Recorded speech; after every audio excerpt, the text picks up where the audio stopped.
Pour travailler? Ça fait 3 jours qu'on est là, hein. Faut peut-être qu'on s'y mette à un moment. Ouais, un peu quand même. Je sais pas. Bon. On y va? Ouais. T'es sûr? Je sais pas, on reprend le café? Ouais. Tu savais que le cachalot, j'en parle après. Ok, ça marche.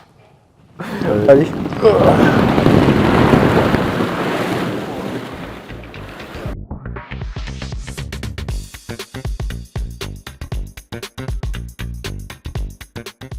Salut, c'est toi non Georges, le cofondateur de Wallaxy et on est dans cette première édition de l'émission Dans la piscine. Aujourd'hui, je reçois 2 candidats, Benoît et Mickaël, qui vont être soumis à des épreuves inédites. Cette première épreuve que nous allons commencer maintenant est la recherche dans la piscine. Depuis quelques mois, se sont accumulés des objets dans cette piscine. Ces divers objets doivent être retrouvés et peuvent permettre de gagner des points pour l'épreuve suivante, qui leur permettra ensuite peut-être de gagner une salade de fruits. Parmi les objets à retrouver, nous avons un préservatif usagé issu d'un afterwork douteux, une liste non exhaustive de déchets organiques en cours de décomposition. Parmi elles, un burger, un steak vegan et une peau de banane. Et enfin, l'iPhone du CTO, toujours pas retrouvé, probablement sans batterie et sans AirTag, au fond de cette piscine qui leur assure une victoire quasi définitive.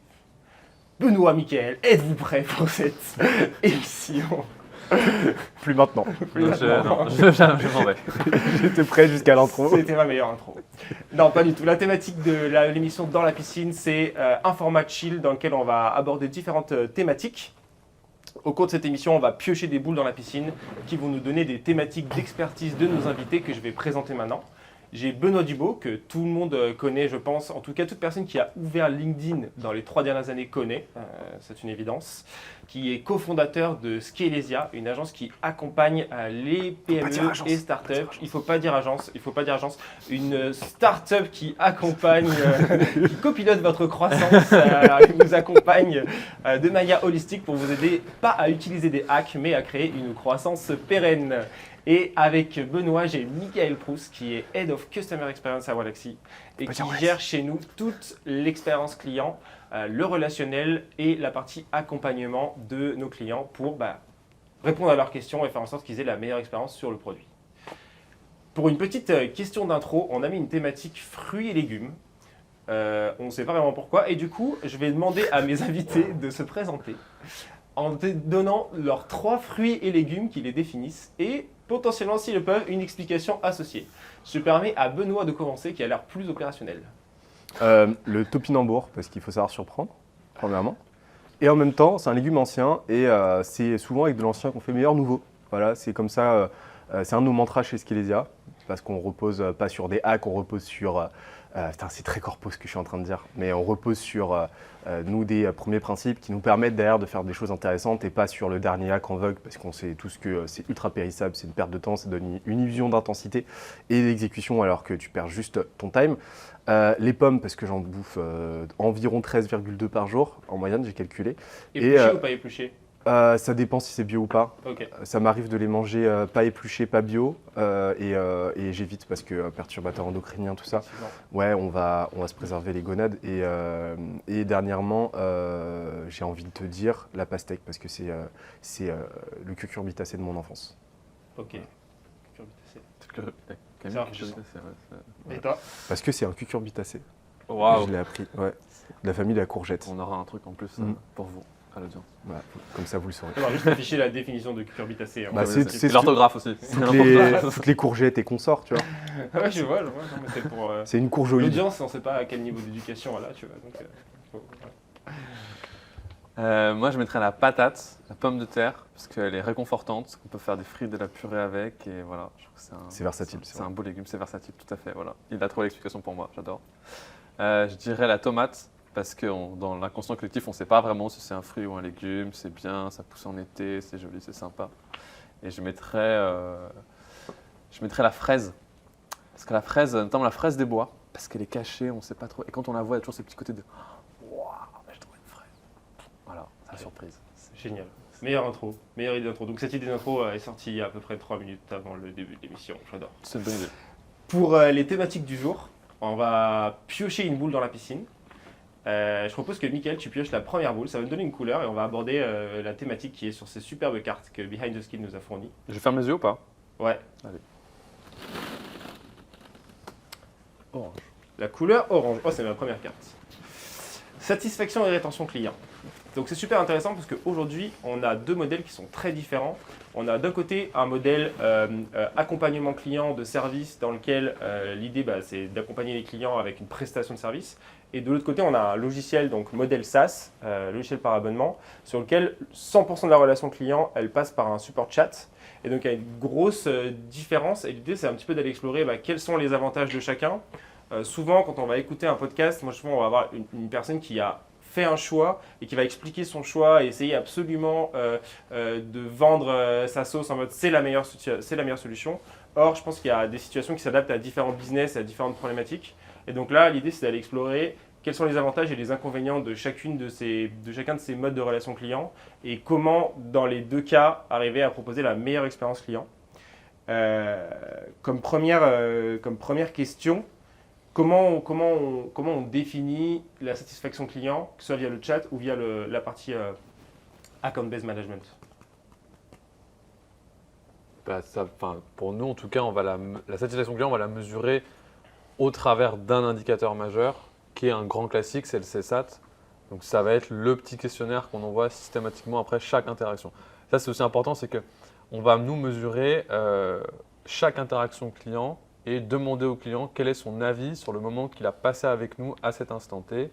Donc le truc classique, c'est de leur envoyer avec une note de 1 à 5, un petit smiley pour une humeur, ce qui réduit vachement la friction. Et c'est comme ça qu'on va mesurer du coup la satisfaction qu'ils vont avoir sur notre produit. Alors après, il y a des indicateurs peut-être plus business, où tu vas pouvoir mesurer d'un point de vue beaucoup plus macro les notions de churn, est-ce que les gens y restent ou pas. Mais la satisfaction client, elle va aussi dépendre du produit. Si on parle vraiment d'un côté interaction avec ton service client, on va mesurer ça comme ça, quoi. Le petit survey classique à la fin de… Et toi? Je rebondis. Ouais. Ouais. Alors nous, c'est marrant parce que là, tu vois, cette année, c'est l'année de la rétention de notre côté. Et en fait, ça résulte de quoi? Ça résulte du fait qu'on a pris conscience d'un truc qui est qu'il y a une grosse différence entre la satisfaction client et la rétention. Et que les clients ne vont pas rester nécessairement parce qu'ils sont satisfaits, mais parce qu'ils reçoivent un surplus de valeur par rapport à ce que tu leur as promis et la bonne valeur en fait. Et donc ça, c'est un truc qu'on a compris l'année dernière, c'est qu'on avait une satisfaction qui était en hausse, qui était vraiment satisfaisante pour le coup. Et quand même, de par notre modèle, de par un certain nombre de facteurs, on avait une rétention qui ne nous satisfaisait pas. Donc on a travaillé là-dessus. Cette année, on est vraiment en ordre de bataille là-dessus. C'est le mot d'ordre 2023. Et on a compris un truc récemment aussi, c'est qu'il y a une différence entre satisfaction. Il y a deux types de satisfaction. Et en fait, ça rejoint ce que tu disais, c'est que tu as la satisfaction relative à la valeur que ton produit, que ton service est censé délivrer. Un nombre de leads, donc ça se mesure de façon très cartésienne sur la base de métriques très concrètes de KPIs que tu as identifiés. Plus de CA, moins de perte d'argent, gain de temps, etc. Ça dépend de ton produit, de ta proposition de valeur. Et après, par contre, la satisfaction de secondaire, c'est la qualité de ton expérience en tant que client. Et en fait, c'est deux trucs mutuellement exclusifs, mais qui ensemble créent un tout qui fait que ton client, il peut plus se passer de toi. Et le truc, c'est que ça, c'est un truc, c'est une problématique qu'on voit, un écueil chez beaucoup de boîtes qu'on accompagne et pas que. C'est cette confusion entre offrir la meilleure expérience client possible, tu vois, au détriment de ces indicateurs très concrets qui vont faire que ton client, factuellement, en gros, il serait complètement abruti d'arrêter d'utiliser ton produit parce que juste ça lui génère trop de valeur et une valeur trop tangible. Tu vois. Et donc, il vaut mieux un produit avec une expérience, enfin, dans tous les cas, il vaut mieux un 100% partout, mais il vaut mieux se concentrer d'abord sur cette valeur-là, apporter ce surplus de valeur très mesurable et secondairement venir servir ça par une expérience au top plutôt que l'inverse.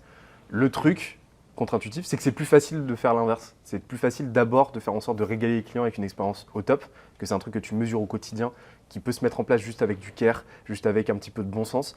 Là où, en gros, construire un produit qui génère de la valeur comme pas possible et de façon mesurable et répétable, ça prend plus de temps. Donc c'est un vrai conflit. C'est pour ça que ça prend masse temps de construire un produit irréprochable et on en parle assez souvent ensemble, quoi. Et dans ton modèle, tu as des indicateurs pour chacun des deux? De ouf. Ok. On mesure tout comme vous, hein. On mesure, on a des NPS dans tous les sens, on a des services dans tous les sens, à court, moyen, long terme. Et après, pareil, on mesure le taux de repeat. Mais on n'a pas de problème de rétention, on a une rétention quasiment. Parce que ce qu'on appelle red churn dans notre cas, c'est un accompagnement qui ne va pas à son terme. On signe pour 6 mois avec un client et ça s'arrête. Ça, c'est concrètement inexistant. Ok. On a dû en avoir peut-être sur 400 clients, on a dû en avoir peut-être 3-4. Quoi, tu vois. Ok. Par contre, nous, on mesure la rétention dans le sens du repeat. C'est repartir derrière sur un autre cycle. Et là, nous, c'est un truc qu'on traque. Et l'objectif cette année, c'est de booster ça le plus possible et de créer le modèle qui fait que cette rétention, ce repeat, il est quasi systématique. Que ce soit anecdotique, en gros, qu'un client ne bosse pas minimum 2 ans avec nous. Quoi. Ok. Donc tu mesures ton expérience client, tu la mesures sur tes indicateurs de NPS, de comment ils notent vraiment le relationnel, donc un score. Et ta partie valeur délivrée au client, tu la mesures avec ton taux de repeat, c'est-à-dire est-ce que la personne elle relance son contrat au bout de 3 mois, au bout de 6 mois et elle reste avec vous sur du plus long terme ou même elle n'arrête pas son contrat en cours de route quoi. Alors, c'est du macro, tu vois, c'est du quanti comme ça. C'est du quali aussi, c'est-à-dire on fait énormément de calls de care et tout, tu vois, dans tous les sens. On a un account manager, on a les advisory ops qui coordonnent les accompagnements. Donc on fait aussi nous, de notre côté, la user research en tant que cofondateur. On fait des calls comme ça, tu vois, pour creuser le truc. Et après, on est en train de mettre en place tout un système de dashboarding pour permettre aux clients déjà de renseigner leurs résultats, pour pouvoir eux avoir un visuel là-dessus, et nous aussi pouvoir derrière tout simplement constater dans quel sens ça évolue, tu vois. Mais ouais, je pense que cette mesurabilité, elle est essentielle de ouf, tu vois.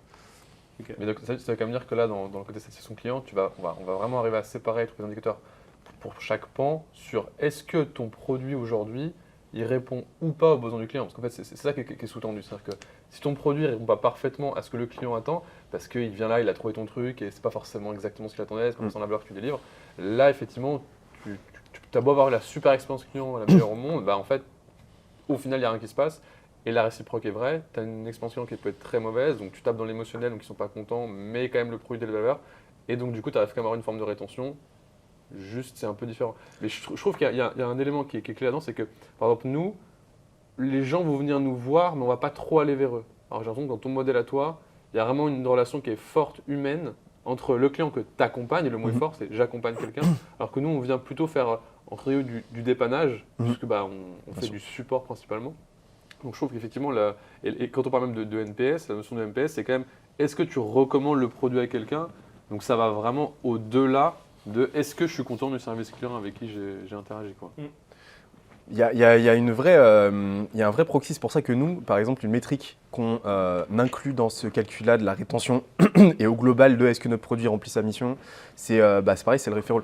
Parce que le referral, c'est un proxy, c'est une conséquence directe du taux de satisfaction client, de la qualité aussi de ce que tu délivres et aussi donc c'est un indicateur de ta rétention.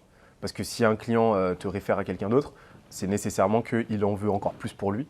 Et donc, les deux sont très liés. Donc, tout ça, c'est un grand ensemble. Mais ouais, pour moi, c'est quelque chose qui ne se mesure pas de façon bête et méchante à la lumière d'un seul c'est le loi de Goodhart, tu vois. C'est-à-dire, c'est toujours ce risque-là d'optimiser, de ne traquer qu'une métrique et de tout optimiser pour cette métrique au détriment d'autres métriques qui pourtant, sur lesquels pourtant la métrique en question repose, quoi. Et donc non, c'est un grand ensemble. Et après, on en revient à du bon sens business, quoi, faire en sorte de servir les gens qui te font confiance le mieux possible et toujours un petit peu mieux qu'hier, quoi. C'est quoi les mécanismes que vous avez? Parce que là, on parle d'une super expérience client. Donc, si c'est dans un contexte où tu as un client qui arrive, Ouais. le produit fit parfaitement son besoin, il reçoit de la valeur, et en plus de ça, il interagit avec les équipes et putain, il y a un match, ça se passe super bien. Quel est le mot d'ordre? Qu'est-ce que vous mettez en place pour transformer cette expérience client qui semble être exceptionnelle pour que ça fasse quelque chose derrière? Alors, il y a beaucoup de boîtes, par exemple, qui vont aller voir leur Customer Success Manager et leur dire « Ok, il me faut absolument des recos, il faut absolument que tu me donnes des noms de quelqu'un. » C'est quoi chez vous que vous allez faire pour justement transformer ça et que ça soit positif pour le business? Tu as deux facteurs qui vont te permettre d'avoir du referral, c'est déjà d'avoir un bon produit. Si tu n'as pas de referral, c'est nécessairement, tu as deux grandes options, deux grandes applications. C'est ton produit, soit ne délivre pas de valeur, soit pas la bonne valeur, soit pas aux bonnes personnes, donc tu as un problème au niveau du produit, soit tu as un problème dans ta façon de demander voire même tu peux te retrouver avec un marché qui n'est pas forcément ce qu'on appelle capillaire. En gros, les gens entre eux n'en parlent pas. Tu as même des marchés qui seraient désavantagés, dont les clients, dont les prospects, dont les membres seraient désavantagés à parler de toi à d'autres que potentiellement ils voient comme des concurrents. Donc en gros, tu as déjà ce degré marché, en gros, avec une certaine capillarité qui va faire que tu auras, oui ou non, plus de référents. C'est pour ça que c'est super intéressant, par exemple, de se lancer dans des microcosmes très capillaires, genre Station F, la Startup Nation. Super intéressant. Pourquoi ? Parce que tu peux créer très vite une exponentielle, parce que tu as un product market fit à Station F. En littéralement 2 semaines, tout le monde te connaît. Quoi. Donc tu as ça. Et donc tu as ta façon de demander. Nous, d'abord, on a volontairement fait en sorte de ne pas demander pour voir naturellement, organiquement, quel était notre taux de rétention, notre taux de referral et combien nos clients nous recommandent spontanément à d'autres. Et l'objectif, c'était de voir si naturellement ça augmentait. Ça augmente. Maintenant, l'objectif, c'est de venir amplifier tout ça en rajoutant de l'intention. Et donc là, on a formulé plein de stratégies, plein d'axes différents pour aller demander ces referrals, tu vois, et voir ce qui va payer. Après, on est dans une logique d'expérimentation, de split test, et on fait ça avec la compte manager. Et quand tu dis referral, tu mesures comment les personnes qui... Enfin, en fait, ton nouveau client, il arrive, tu lui demandes d'où il t'a connu, c'est ça ? Ouais, alors ça, c'est un truc qu'on demande très tôt. Dans le questionnaire d'application en fait pour bosser avec nous. C'est un truc qu'on demande très tôt, comme ça résout le problème d'attribution aussi. Parce que tu sais, un problème dans la distrib, dans le marketing, c'est de savoir d'où viennent les gens. Nous, on a une façon très simple d'y répondre. On demande directement à la personne où elle considère qu'elle nous a connus. Ouais. Et en fait, l'attribution, on l'a définie comme ça. Quoi. Voilà. Et du coup, tu es en mesure de faire la différence entre une recommandation client et une recommandation marque, on va dire. Ouais. Au sens où vous commencez à avoir une super notoriété et donc même moi qui n'ai pas utilisé votre service, je peux être en mesure de recommander à une boîte qui se lance. Ah bah peut-être tu devrais travailler avec Scalysia, il pourrait t'aider.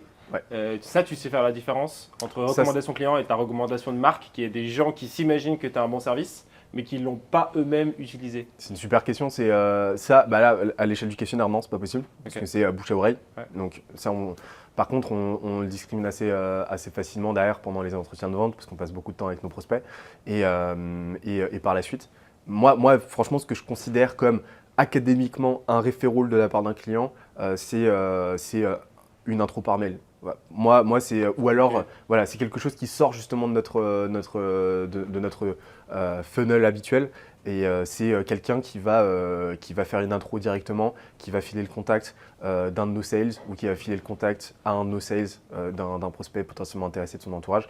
Moi, c'est ce que je considère comme étant stricto sensu, genre le referral académique par excellence, et c'est ça qu'on va mesurer. Quoi. Ok, tu t'exclus des mecs qui ont fait une soirée networking d'entrepreneurs et forcément, ils ont fait du bouche à oreille très oral. Bah, c'est le truc d'avoir une marque forte, d'avoir un média fort qui envoie de la valeur à beaucoup de monde, c'est que forcément, on va avoir des recos. Mais ouais, comme tu l'as dit, de gens qui ne vont pas avoir forcément bossé avec nous. Et donc ça, c'est trop bien, c'est génial. Et ça, on en veut carrément, recommandez-nous. Mais il faut faire la diff, nous, de notre côté, pour ne pas se tromper. Quoi. Ouais, toi, tu es en mesure de la faire parce que tu as un accompagnement client à la fin, donc tu peux déterminer vraiment qui… Ouais, exactement. Okay. Et tu as dit un truc super intéressant tout à l'heure par rapport au NPS. Moi, je ne comprends pas ce NPS de nous recommanderiez-vous d'être dans l'hypothétique, tu vois. Dans le conditionnel, nous recommanderiez-vous à un membre de votre entourage ? Nous, on demande, nous avez-vous déjà recommandé ? Ouais. Et c'est comme ça qu'on le calcule. C'est plus concret. Et parce que moi, ce qui m'intéresse, c'est de savoir ce que les gens font, pas ce que les gens déclarent, en fait. Ouais. Et je sais pas vous comment vous faites justement, parce que je recommande que vous avez une strat NPS qui était quand même vachement étoffée. Bah nous, en fait, le NPS au niveau produit, on le mesure pas. On l'a mesuré. On l'a mesuré, mais ça. Sans pertinence forte. C'est une data qu'on a voulu traquer un moment parce que ça se fait. Et derrière, l'actionner, on n'a pas vraiment trouvé des leviers intéressants pour faire quelque chose avec. Okay. Donc au bout d'un moment, on a arrêté de le demander aux clients parce qu'on trouvait que c'était plus nécessaire d'avoir une bannière en plus dans l'application qui venait et que ça desserrait peut-être un peu plus son expérience au moment où il a besoin d'avoir peut-être d'autres infos. Okay. Donc on a retiré parce qu'on ne trouvait pas… Okay. On n'est pas forcément… On aimerait se dire data-driven. On a beaucoup de mal à se dire data-driven parce qu'on se rend compte que dans beaucoup de boîtes, on va chercher absolument la data, on veut prendre la décision avec la data. Et en fait, la data, elle a un coût, que ce soit pour toi, un coût financier ou même un coût pour le client, parce qu'il va prendre du temps pour te répondre. Et derrière, qu'est-ce qu'on en fait? Et on se rend compte que dans 80% des cas, la data elle ne sert pas à la prise de décision. La data, elle est juste là pour te rassurer de quelque chose. Et en fait, tu aurais pris la même décision sans. Il y a plein de choses qui se font. Voilà, des trucs où effectivement, tu as quand même des data financières qui sont importantes. Comme on va dire, le churn, le CSAT, des choses comme ça qui sont quand même importantes d'avoir et de pouvoir mesurer, mais plus leur évolution dans le temps. Mais il y a plein d'autres data qu'on aimerait trop avoir sur l'impact d'une certaine hausse de prix ou des choses comme ça, et où en fait, tu le ressens assez vite. Tu n'as pas besoin d'aller diguer dans des trucs. Et puis la data, il y a énormément de data qui est extrêmement complexe, surtout quand tu utilises énormément de services qui sont très indépendants les uns des autres. Arrive à tout réconcilier ça pour ressortir quelque chose et vraiment se rendre compte que, ah ok, là, il faut qu'on prenne cette décision-là. 80% des cas, en fait, la data, elle ne t'amène pas à une prise de décision. Donc en fait, là où tu as d'autres boîtes, par exemple, qui vont utiliser la data pour se forger des intuitions, en mode, ok, c'est bon, on a nos data, je schématise, m'en voulez pas, mais ok, on a plein de data là, on a fait plein de data analyse et tout, qu'est-ce qu'on peut en tirer comme conclusion et former quelles intuitions? Vous, en fait, vous allez utiliser la data pour appuyer vos intuitions à l'instant T, quoi. C'est ça. Ok. Vous gagnez du temps de ouf. On cherche une data pour confirmer s'il y a besoin de confirmer quelque chose et si vraiment c'est engageant parce qu'on change de cap et qu'il y a un risque à ce qu'on perde plus que ce qu'on y gagne. Et comment vous assurez de ne pas être dans le biais de confirmation? En fait, tu vas chercher une data donnée sur, typiquement, là, on travaille sur notre module d'enrichissement sur l'application. Donc, tu as ton module d'enrichissement sur l'application. C'est une feature qu'on n'a pas trop mise en avant, donc enrichissement d'email, tout ça. Et l'idée, c'est de se dire, OK, on veut en faire un levier de croissance principal dans le futur. On veut mettre un axe dessus dans le produit. On va aller chercher quels sont parmi les gens qui ont accès à cette fonctionnalité, comment ils l'utilisent, combien de fois ils ont atteint leur quota max, quelle part des gens qui sont sur ce plan utilisent vraiment cette fonctionnalité, qui vont être tes données quali. Et ensuite, tu as une partie plus discovery qui va être la partie quanti, dans laquelle tu vas peut-être sur comment vous utilisez la feature, pourquoi vous ne l'utilisez pas, qu'est-ce qui fait que vous avez full tous vos quotas, qu'est-ce que vous attendez en plus de cette feature, et qui va être plus du quali et tu vas mixer tes deux et tu vas confirmer ou infirmer tes intuitions. Ouais. Et ça va plus être ça ton levier, quoi. Et normalement, l'avantage de la data, c'est que quand même, si tu la définis bien au départ, elle n'est pas censée te faire des biais de confirmation. Si tu as essayé de définir dès le départ des métriques qui soient assez objectives dans ce que tu vas chercher à évaluer, quoi. Et il ne faut juste pas aller chercher tout de suite la donnée qui confirme ton plan, quoi. Et comment vous fonctionnez? Vous fonctionnez de façon assez monolithique, en mode on va définir le moins d'intuition possible, enfin définir intuition dans le sens hypothèse, et ensuite on va voir si la data colle ou pas, de façon un peu algorithmique binaire, ou est-ce que vous y allez de façon un peu plus genre bayésienne, le plus d'hypothèses contradictoires possible, et ensuite vous allez voir ce que la data en dit. Non, on va être plutôt sur des intuitions. Et après, on cherche Et des après, ordres de grandeur qui sont associés et on se demande si ça a du sens ou pas. D'accord. Et on est très dans tester et voir aussi.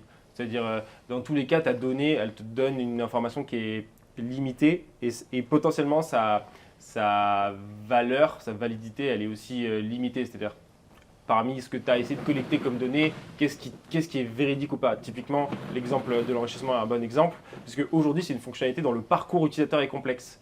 Donc se demander si ça vaut le coup d'investir dans cette fonctionnalité pour y ajouter des briques dessus, alors que de base, elle est peu utilisée parce que ton chemin est complexe, tu es obligé de mettre une couche d'intuition dedans et de te dire, en fait, aujourd'hui, les gens n'utilisent pas cette feature parce qu'elle est complexe. Donc ça ne veut pas dire qu'ils n'en ont pas besoin ou qu'elle ne répond pas à un besoin, c'est juste que par rapport au reste de l'app, le chemin, il est un peu caché, volontairement parce qu'on ne voulait pas complexifier et pas mettre ce chemin en avant pendant un moment. Et donc tu vas te retrouver à avoir une donnée qui te donne peu d'infos. Et si on écoute juste cette donnée, on va être franchement, 2% de la base client qui utilise cette fonctionnalité, ça vaut pas le coup. C'est pas un levier, c'est pas un levier, ça vaut pas le coup d'aller dessus. Et donc, tu vas te fermer sous prétexte de suivre absolument la data à une donnée, à une décision qui n'est pas forcément la bonne, alors que intuitivement, en discutant avec le client, avec ta vision produit, tu sais que ça, c'est une brique qui a de l'intérêt. Et c'est juste que elle n'est pas aujourd'hui développée pour que ta donnée elle fasse levier dessus. Tu vois. Okay. Et l'autre bon exemple, je pense, tu en parlais tout à l'heure, c'est l'attribution.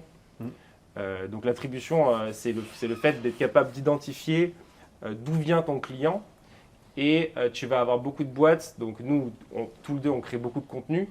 Typiquement, il y aura beaucoup de boîtes qui ne vont pas créer de contenu parce que c'est quasiment impossible de quantifier le retour sur investissement d'un contenu. Combien mes équipes elles ont dépensé de temps dans la création du contenu, pour combien ça a rapporté. En fait, donc, souvent dans les phénomènes d'attribution, en tout cas nous, dans notre cas, on va chercher à traquer avec des cookies, essayer de dire ok, la personne elle a lu notre article de blog A, elle a cliqué sur un ads, donc on sait ce chemin-là. Dans les faits, en fait, à part le ads, c'est quasiment impossible de traquer tes autres canaux d'acquisition.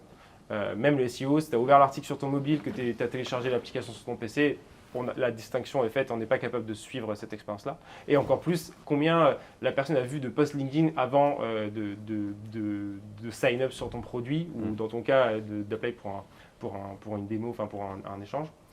Et ça, c'est quasi impossible. Et encore plus aujourd'hui dans un écosystème qui est multi-touchpoint où en fait, c'est rarement une chose qui va faire convertir. Ah bah en fait, on m'a parlé du produit, j'ai vu quelques posts LinkedIn, j'ai lu un article de blog, j'ai cliqué sur un ads.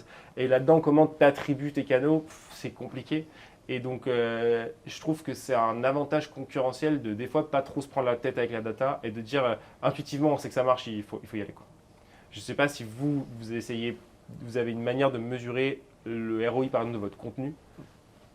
Pas du tout. Ouais, ça. Parce que nous, en fait, on a une façon très conne de réfléchir au ROI.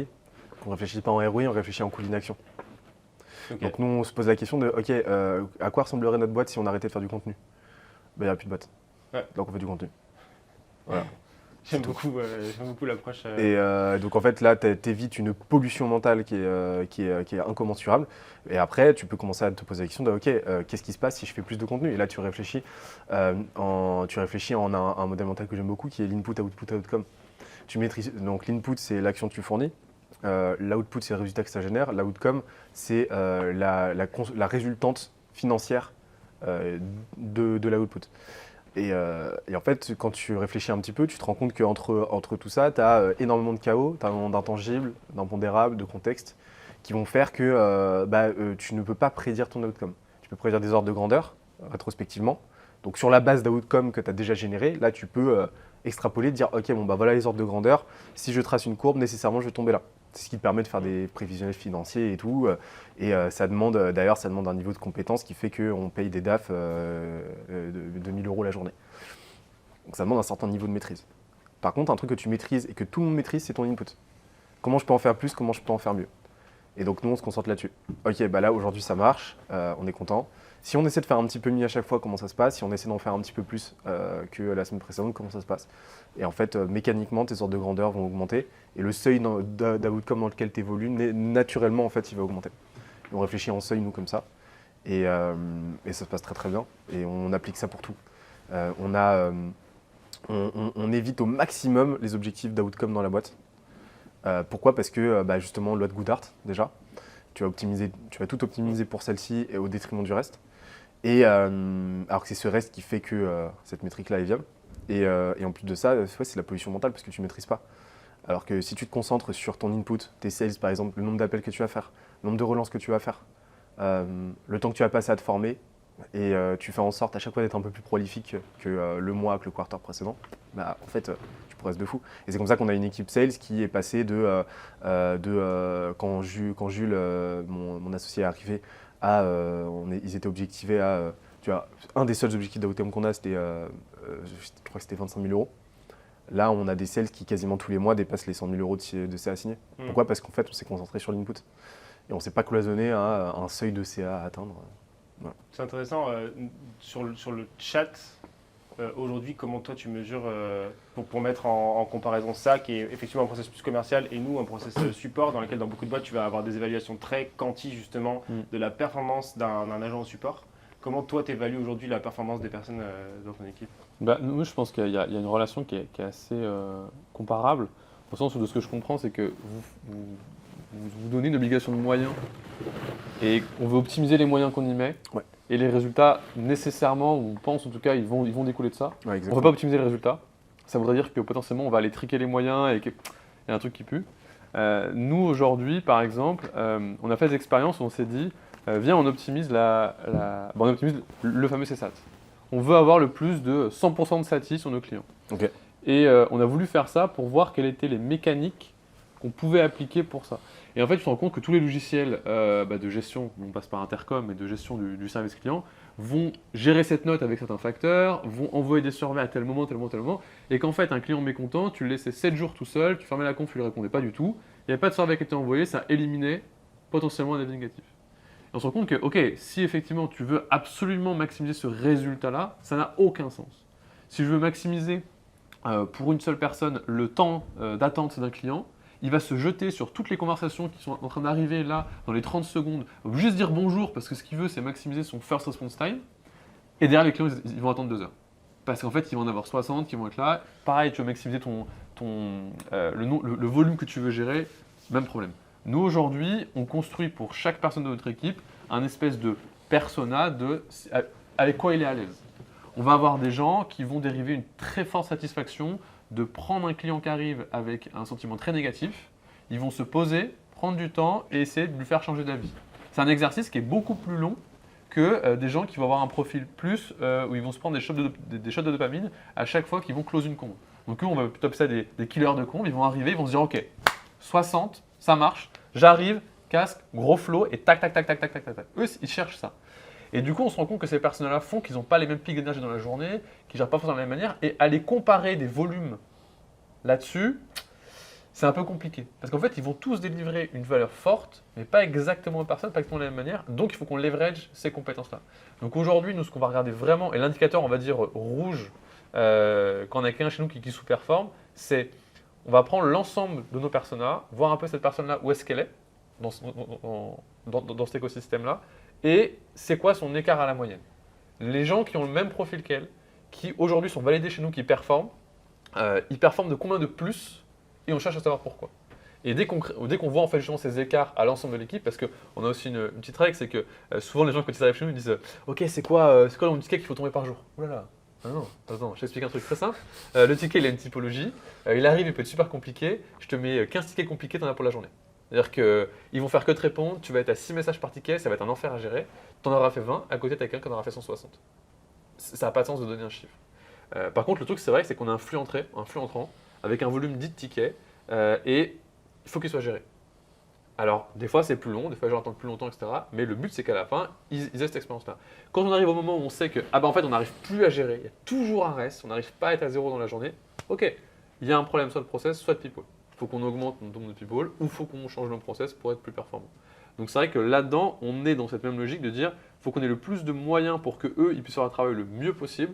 Et à partir du moment où on se rend compte que, ok, les gens sont globalement contents parce qu'on a un bon CSAT, qu'au sein de l'équipe, parce qu'on on a aussi une autre métrique qui va être l'IQS, qui est une métrique interne, c'est le Internal Quality Score, où on définit nos standards en interne.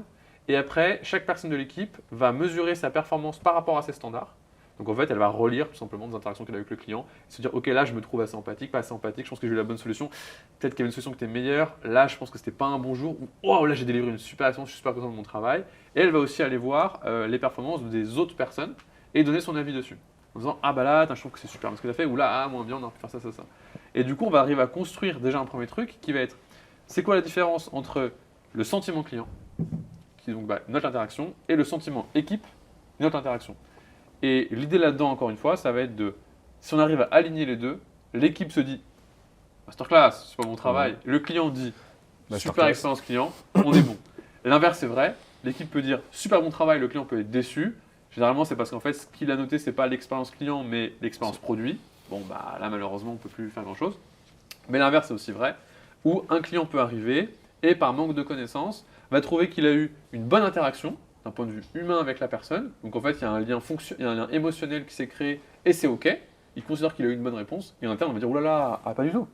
En fait, le client, il n'a pas compris ta réponse. Donc en fait, là, il pense qu'il a la bonne réponse. Mais quand il va essayer, il va être perdu. En plus, c'est un client qui est free. Donc il ne va pas convertir parce qu'il aura des mauvais résultats. Oh, qu'est-ce qui s'est passé? Non, c'est ça qu'il fallait faire.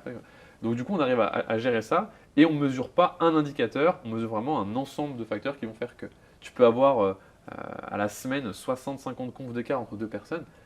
Ça peut être du 20, du 30%, c'est pas grave en fait. L'idée c'est comment est-ce que ces gens-là, dans leur façon de répondre, quel type de ticket ils ont géré, comment ils l'ont géré, et au bout du bout, est-ce que cette personne, elle répond qu'à 50 conves, elle y prend 2 heures, ok, peut-être qu'il y a un truc à revoir, parce que c'est quand même une grosse métrique, 2 heures, là on commence à s'écarter vraiment de tout le monde, il vient de prendre 1 heure sur les temps de réponse de tout le monde, ok, peut-être qu'il y a un truc à quand même réfléchir sur pourquoi ça se passe comme ça, mais on va pas vraiment pinpoint et dire ok c'est ça. Il y a des grandes métriques de dire bon bah voilà ta première, au bout d'un moment faudrait que tu arrives à faire 300 conversations à la semaine, c'est un ordre de grandeur qui est raisonnable peu importe le personnel dans lequel tu vas être, et c'est comme ça qu'on va vraiment réussir à définir est-ce que tu performes ou est-ce que tu performes bien, oui ou non.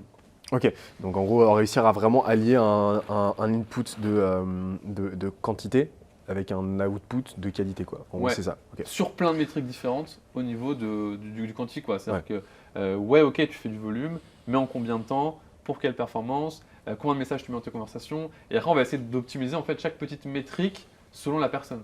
C'est-à-dire qu'un des trucs qu'on s'est rendu compte qu'on ne traquait pas jusqu'à présent, c'était le volume d'échange dans les conversations. Et ça paraît bête, mais plus tu demandes à un client eh ben, d'avoir une interaction avec toi, plus c'est coûteux et plus la conversation elle traîne. Et du coup, c'est ce qu'on va vulgairement, nous qualifier ça comme du bounce, comme dans un email, où t'envoies et ça revient. Ah bah non.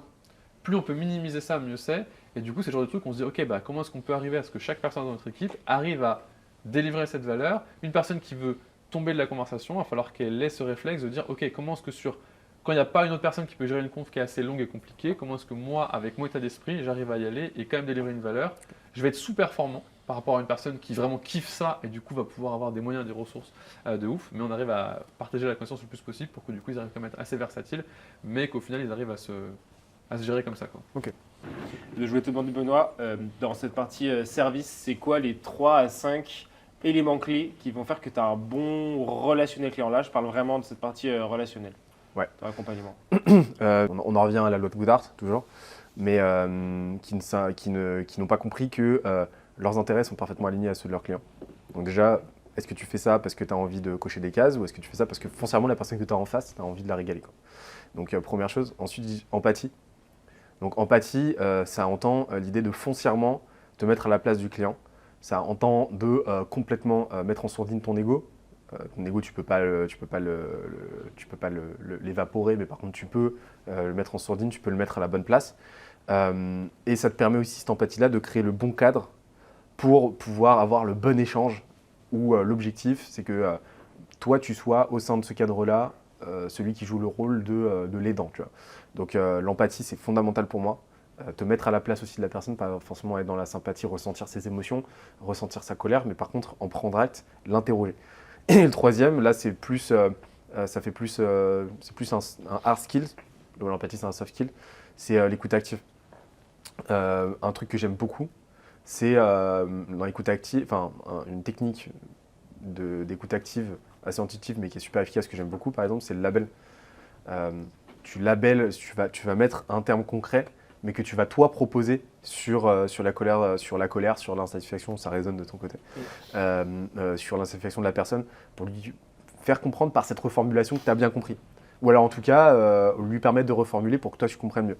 Ou alors au contraire, tu vas volontairement réutiliser un terme qu'il a utilisé dans sa phrase, dans son intervention, dans sa requête, pour bien lui faire prendre acte de ton écoute.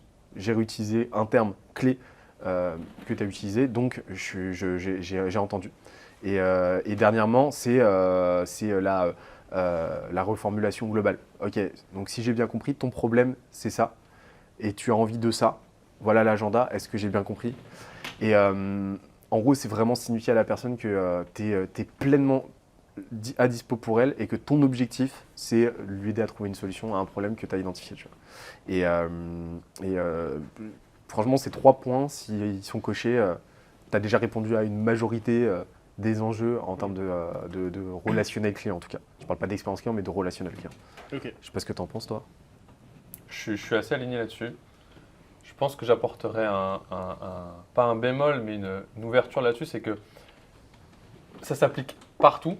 Je dirais, peu importe ce que tu veux faire, peu importe ton type de relation client, dès que tu veux ce relationnel fort, ces 3 choses s'appliquent, mais un des éléments clés, surtout quand tu vas faire de l'email, du chat et des fois même du téléphone, c'est que si tu veux vraiment que la personne considère qu'avec elle a un être humain, il ne faut pas demander à ton équipe de se comporter comme un robot.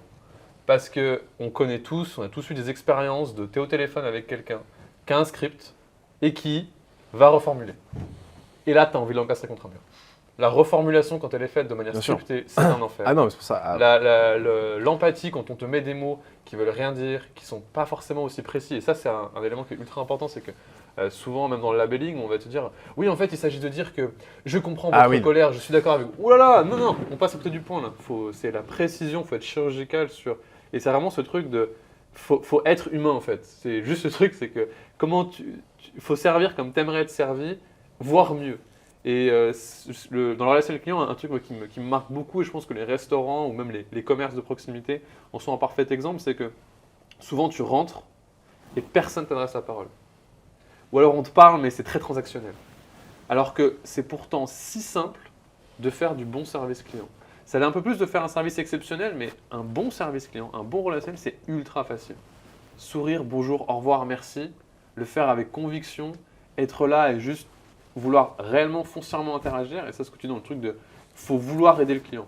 Se dire que, moi j'ai une phrase, c'est que cherche pas à vendre, cherche à servir. Tu es là pour ça. Et si tu sers correctement, la personne derrière, eh ben, elle voit la valeur et elle dépense plus. C'est toujours pareil. Satisfait, tu as envie de dépenser.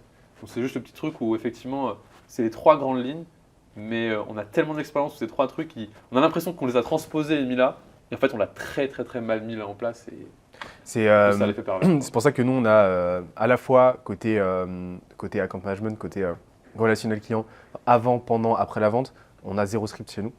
Que nous, on considère que le script, c'est l'algorithmie d'un manque de compétences. C'est en gros, tu prends des gens qui ne savent pas faire foncièrement, qui ne comprennent pas foncièrement ce qu'ils font, parce que pour tout un tas de raisons, et tu vas leur donner un script à dérouler, de sorte à leur faire, de façon, comme tu l'as dit, robotique, le truc. Et nous, non, encore une fois, on réfléchit en premier principe. Et donc, l'objectif, c'est que les gens intègrent complètement ces outils-là, qu'ils les comprennent pour pouvoir les mobiliser de la bonne manière, de façon subtile, avec toujours, comme on l'a dit, cet objectif d'empathie, donc résolument humaine. Bah, tu l'as dit, là, on est dans du relationnel humain et pas dans du transactionnel humain. L'objectif, c'est pas de résoudre le truc le plus vite possible, c'est pas d'archiver le ticket. Non, c'est de résoudre foncièrement. C'est que la relation, en fait, à l'échelle macro, elle soit plus fructueuse, elle en sorte grandie, en fait, à l'issue de l'interaction. En fait, c'est ça le gros objectif. Et ouais, je te rejoins complètement. Et toi, Michael, sur le fait que tu aies une équipe qui soit un support qui soit 100% via le chat et mail, comment tu fais pour à l'écrit maintenir cette intention humaine? Par définition, tu perds, on dit, tu sais, que, je ne sais plus combien, 80% du message passe par le ton de la voix et le non-verbal. Comment tu fais dans un échange qui est 100% écrit pour maintenir ton intention d'avoir une relation humaine et pas paraître robotisé, alors que par définition, l'écrit enlève une forme d'échange humain? Bah, je répète ce que j'ai dit juste avant sur un point qui me paraît essentiel, c'est que si tu veux pas que ça paraisse robotisé, demande pas aux gens de se comporter comme des robots. C'est fondamental. C'est-à-dire que chez nous non plus, on n'a pas de script. Alors, par contre, on va évoluer parce qu'on n'a pas cette logique de j'appelle quelqu'un. Donc, on a aussi, nous, besoin, dans la notion de traitement du volume, d'avoir des réponses qui sont préenregistrées, qui permettent de couvrir avec précision et complétude un sujet donné. Ça, c'est important pour nous. Toutefois, c'est toujours écrit par un être humain dans le but que on parle à quelqu'un. Écris comme tu aurais envie qu'on te parle, écris pas avec des fioritures de tous les côtés, évite les mots qui servent à rien, fluidifie ton discours, rends ça accessible à tout le monde. Souvent, tu vas enlever des mots, souvent dans notre équipe, chaque membre de l'équipe fait un peu d'ops, donc du coup, ils vont aller relire, ils vont se rendre compte que c'est lourd, c'est pas fluide ce qu'on fait. J'adore cette idée du gueuloir où tu vas relire à voix haute ta réponse en disant si je reçois ça comme texte, ça fait un peu bizarre. Mais un des principes fondamentaux, c'est demande pas à des gens d'être humains si tu les traites comme des robots. Et ça va être juste, on a quand même un moyen visuel au-delà du texte, parce que le truc que tu ne maîtrises pas, c'est ton chat, c'est du noir et blanc, c'est un peu austère, il faut arriver à aérer, il faut un truc sympa. Nous, un des trucs qu'on applique beaucoup, c'est un usage de smiley contextuel. Ça paraît bête dit comme ça, et pourtant c'est fondamental. Je vais pas te dire yes, voilà votre facture. Bah non, qu'est-ce que tu me fais? Tu me ferais pas ça. T'as pas un vendeur qui arrive et fait et voilà. Tiens, non, ça marche pas comme ça. Mets-moi les bons éléments qui me permettent visuellement de comprendre que ça a été fait. Typiquement, hey, c'est fait, tac, tu mets un emoji d'une checkmark, quoi, c'est bon. On arrive à faire ça. Et surtout, on va aussi partir du principe que on est dans un écosystème où les gens, surtout sur Internet, il y a une culture Internet qui existe. Comment est-ce qu'on peut aussi leverage et faire le levier avec l'ensemble de gifs ou de mèmes qui font écho à toute cette culture-là et qui vont aussi rendre l'expérience un peu sympathique. Nous, on a un exemple typique à Wallaxy, c'est qu'on a un bot qui t'accueille toujours et qui est là pour savoir s'il ne peut pas répondre à ta question avant qu'un humain le fasse. Et s'il n'y arrive pas, juste il dit ok, tu peux parler à un humain, il n'y a aucun problème. Les gens ils appuient sur je veux parler à un humain et du coup, nous, le premier message qu'on reçoit sur le chat, c'est bonjour, je veux parler à un humain. Et moi, un des réflexes que j'ai, c'est j'envoie systématiquement le même gif qui est hi, I'm a human. Et les gens tout de suite, mais il y a un truc qui se passe. Ils se disent, mais je sais pas encore s'ils sont compétents, parce que j'ai pas encore goûté à ça, mais déjà, je trouve qu'ils sont sympas. Et ça casse le truc de « Bonjour, je suis Marc, je travaille chez Amazon et je vais résoudre ton problème. Peux-tu me résumer en 3 mots ?» Non, c'est pas possible, on a un truc où ça marche pas comme ça. Et la notion de script, elle est aussi du coup, même si on a des réponses enregistrées, on a des grands principes, et ça, je rejoins vraiment Benoît là-dessus, sur la notion de si tu veux scripter, en fait, c'est parce que c'est une illusion de monter en compétence. C'est en fait ce que tu veux, c'est pas que la personne elle soit en compétence. Tu lui as juste dit, ok, si tu as son A, c'est script A, si son B, c'est script B. Et moi j'adorais être des services clients quand tu les appelles, notamment quand tu étais en remote, ils avaient des manuels et t'entendais les pages quand ils feuillaient leur truc pour trouver c'est quoi le truc. Non mais on est où les gars là?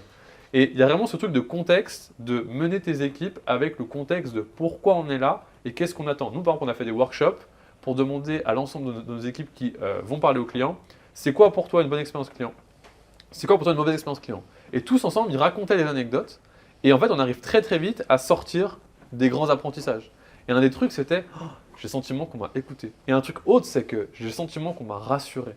Je viens avec un problème et il y a un être humain qui foncièrement est là pour m'aider. Et ça, je le sens parce qu'il me rassure. Il me dit ouais, ah, t'as un problème. Ok, bah viens, enfin, t'inquiète, ça va être fait et tout. Est-ce que je peux juste avoir telle info? Yes, ça marche, top. Et on enchaîne quoi. Donc, tu as un côté où lui, ce qu'il cherche, c'est te délivrer du résultat, mais pas au prix de quoi que ce soit en fait. Ce qui veut vraiment, c'est que ça marche pour toi, que ce soit le moins painful pour toi, que ce soit le plus simple à actionner. Si tu sembles avoir un doute, il va vite t'accompagner. Et ça, c'est vraiment important, cette notion d'intention, où même dans un chat, tu peux avoir de l'intention. Un des trucs aussi moi, que j'avais souvent dans mon ancienne boîte, où on passait beaucoup d'appels téléphoniques, c'était ouais, important, tu souris parce que ça va s'entendre. Mais sur un chat, tu souris, à l'écrit, ça se voit. Moi, j'ai des gens dans mon équipe, quand on les a recrutés, on fait passer un test technique où on leur demande de répondre comme s'ils répondaient à nos clients. Tu lis, tu dis, mais toi, tu rayonnes. Genre le choix de tes mots, la manière dont tu t'exprimes, c'est rayonnant, je veux ça. Je veux ça partout parce que j'ai le sentiment que tu me souris quand tu me parles. Et la vérité, c'est que la personne, elle sourit quand elle te parle. C'est quand même une prouesse, je trouve, de réussir à transformer le truc le plus proximal, le plus relationnel qui soit, c'est-à-dire un chat. On a tous grandi avec des chats, on était tous sur MSN. C'est par définition le truc qui te permet de créer le plus de proximité sur Internet en un truc super impersonnel. Pour moi, je trouve que c'est au contraire, c'est même pas une contre-performance, c'est une performance. Tu vas de réussir à rendre le truc robotique. Non, en fait, tu es dans un environnement qui est ultra propice en fait, à créer du lien, quoi. Tu as juste à surfer sur la vibe, en fait. C'est juste qu'en fait, on sait tous le faire. Ouais, c'est ça. D'un point de vue personnel, alors avec plus ou moins de facilité sur les personnes de chacun, mais on parle toute la journée par message, on reçoit des émotions par message, et d'un coup on se dit mais pourquoi quand moi j'écris un truc, puis déjà même la logique d'arriver à mettre l'IA ou de la robotisation dans les chats, pour moi on arrive à un truc où il y a un sujet à explorer mais qui peut être très dangereux, parce qu'on peut vraiment arriver à déshumaniser complètement quelque chose qui mérite de l'humain, parce qu'il y a beaucoup de gens qui ont un besoin d'être réassurés qu'il y a une personne physique qui existe qui pourra gérer leurs problèmes. Je refais écho dans une boîte, mais on bossait dans le e-commerce. Un des trucs qu'on faisait, c'était on mettait notre numéro de téléphone. Et le nombre de gens que tu apprenais plus tard qu'ils ont commandé chez toi parce qu'il y avait un numéro de téléphone. Ils t'ont pas appelé, mais ils savaient qu'ils pouvaient avoir accès rapidement et facilement à un être humain. Ça, c'est fabuleux. Et c'est super important. Du coup, si je résume, sur Experience Chat, tu as écrit comme tu parles finalement. Donc, garde cette logique d'écrire comme tu parles. Utilise les emojis pour transmettre les émotions, ce que tu aurais transmis en non-verbal dans un échange physique. Essaye d'utiliser les emojis pour contextualiser ton texte de la même manière que tu l'aurais fait avec un sourire, avec une expression non-verbale. Mets de l'intention, ça va se sentir à la fin. Si ton intention est positive, ça va se sentir. Et garde les codes de l'internet, on est sur un chat, donc garde les codes et les patterns que les gens ont l'habitude d'avoir quand ils chattent sur Messenger ou sur WhatsApp, et propose-leur un truc où ils ont l'impression de chatter avec leur meilleur pote entre guillemets, même s'il y a toujours une distance dans je suis là pour servir le client. Il y a cette logique de on garde ce code du chat et on n'est pas en mode faire des mails avec des signatures, des trucs à rallonge, des trucs. Mais en fait, dans une relation, tu as vraiment deux pans qui sont importants. C'est la relation fonctionnelle, parce que le client, il attend objectivement de ce que tu dois lui délivrer. C'est très contractuel, c'est très légal. Et la relation émotionnelle. Le truc qu'il faut se dire, c'est qu'une relation fonctionnelle, quand il y a un problème, généralement, il y a une solution qui est assez simple. Soit on arrête le contrat, soit on le modifie, soit il y a un petit truc, mais c'est assez simple. Une relation émotionnelle, c'est, in fine, la manière dont le client attend que tu règles son problème fonctionnel. Et là-dedans, tu as tous les codes des relations humaines. La trahison, elle est là. Quelqu'un, il sent que tu lui as fait un truc à l'envers, mais un tout petit truc, hein. En plus, si c'était pas le bon jour, etc., il interprète mal comme il faut. On est sur quelque chose où c'est extrêmement compliqué de revenir, même si au final le problème a été réglé, d'un problème dans la relation émotionnelle. Et ça rejoint ce qu'on va dire de le but, c'est pas de régler vite. Non, le but, c'est de régler correctement ce qui s'est passé. Et ça, c'est super important. Il faut nourrir cette relation-là, et ça passe par tout ce que tu viens de dire. On a fait un peu le tour du sujet rétention satisfaction. Il y a un truc que vous voulez ajouter, cette thématique? Bon, on pourrait en parler pendant 4 heures. hein, mais- Ça fait déjà 3 heures, donc c'est bien. Ok. 3 heures et un jour. 3 heures et un jour, ouais, on a commencé hier. Benoît, je te laisse pêcher une autre boule, les yeux fermés. Mais Ah, j'ai- allez en chercher une bien deep. Alors, la même couleur. Hein. Vert. Ah, c'est bon, vert. Non, mais ça tombe bien, j'avais. Si, c'est quand même jaune. J'ai quand même jaune. Trop cool, ça va nous mettre un bon enchaînement en plus. La thématique, c'est la partie culture et RH. Donc, Walaxy et Scalisia, c'est des boîtes qui ont grandi super vite en termes d'humains. Nous, on était 6 il y a 3 ans.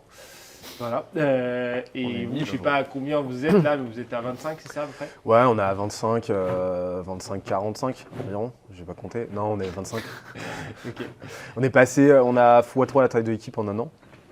Et ça se passe bien. C'est cool. Cool. Comment vous définissez la culture d'entreprise et quelle est l'importance ça dans une boîte qui est en phase d'hypercroissance? Alors déjà, c'est marrant parce que tu as parlé t'as employé le terme RH. Ouais. Déjà, je vais poser des bases. Je suis allergique à ce terme de ouf. Ouais, moi aussi, c'est juste ça. C'est vraiment de ouf. J'ai vraiment du mal à l'idée d'accoler le terme ressources à celui d'humain. Ouais, moi récemment, Et- j'ai vu, on m'a proposé de mettre richesse humaine. J'ai trouvé ça intéressant si tu veux garder ton acronyme et changer un peu le sens du mot. Ouais, Tu vois. un peu pompeux, je trouve. Mais C'est un peu pompeux, par c'est- contre, je préfère largement. Ça, mais, ça te permet de garder l'acronyme et de dire c'est pas une ressource quoi, c'est une richesse. moi, Tu vois, valorises dans la vachement richesse. plus l'humain dans le truc quoi. nous, on parle de people Ouais. chez nous. Parce que c'est la description la plus justement, la plus concrète, la plus limpide. Voilà. Talent, tu pars déjà un peu dans la démagogie. Donc nous, on parle de people.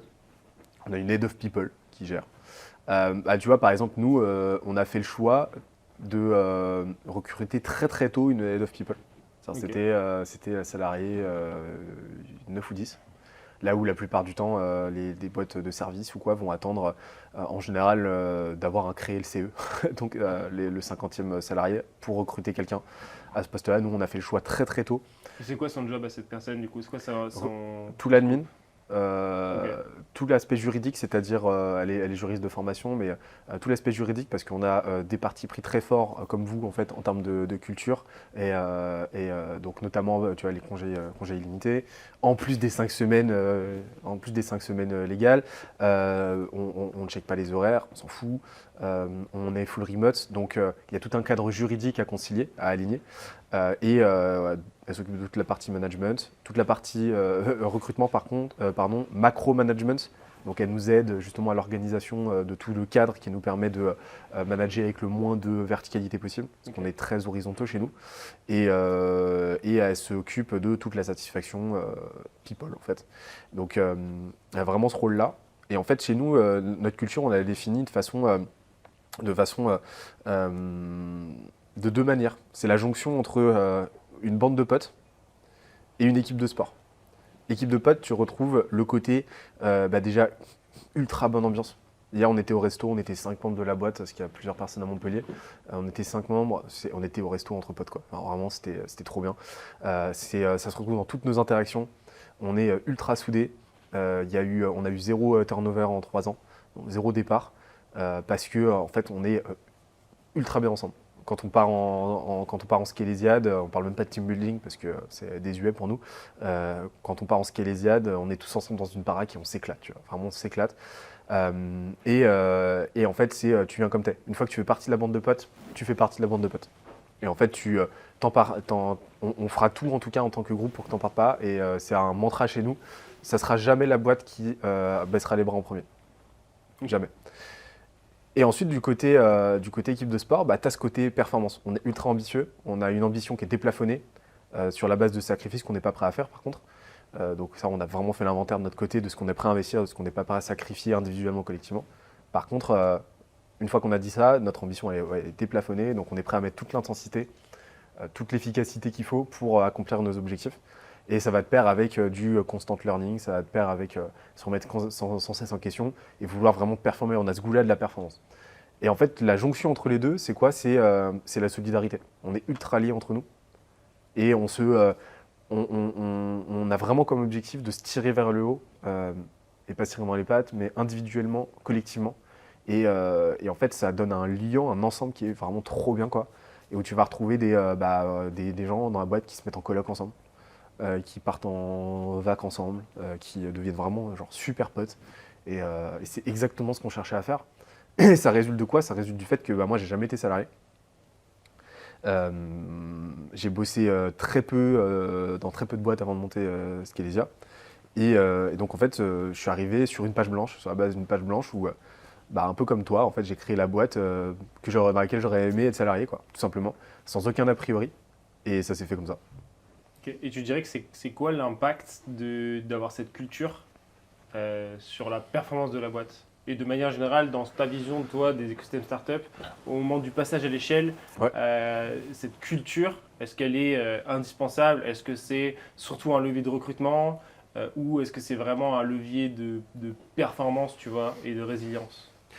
En fait, encore une fois, là, tu vois, on n'appose pas une réflexion héroïste là-dessus, on applique une réflexion en coût d'opportunité et en coût de l'inaction. C'est-à-dire que, tout simplement, pour nous, c'est une partie tellement fondamentale de l'équation que l'équation ne tiendrait pas s'il n'y avait pas ça. C'est-à-dire qu'il n'y aurait pas Scalesia s'il n'y avait pas cette culture. Donc pour nous, en fait, c'est un postulat de départ.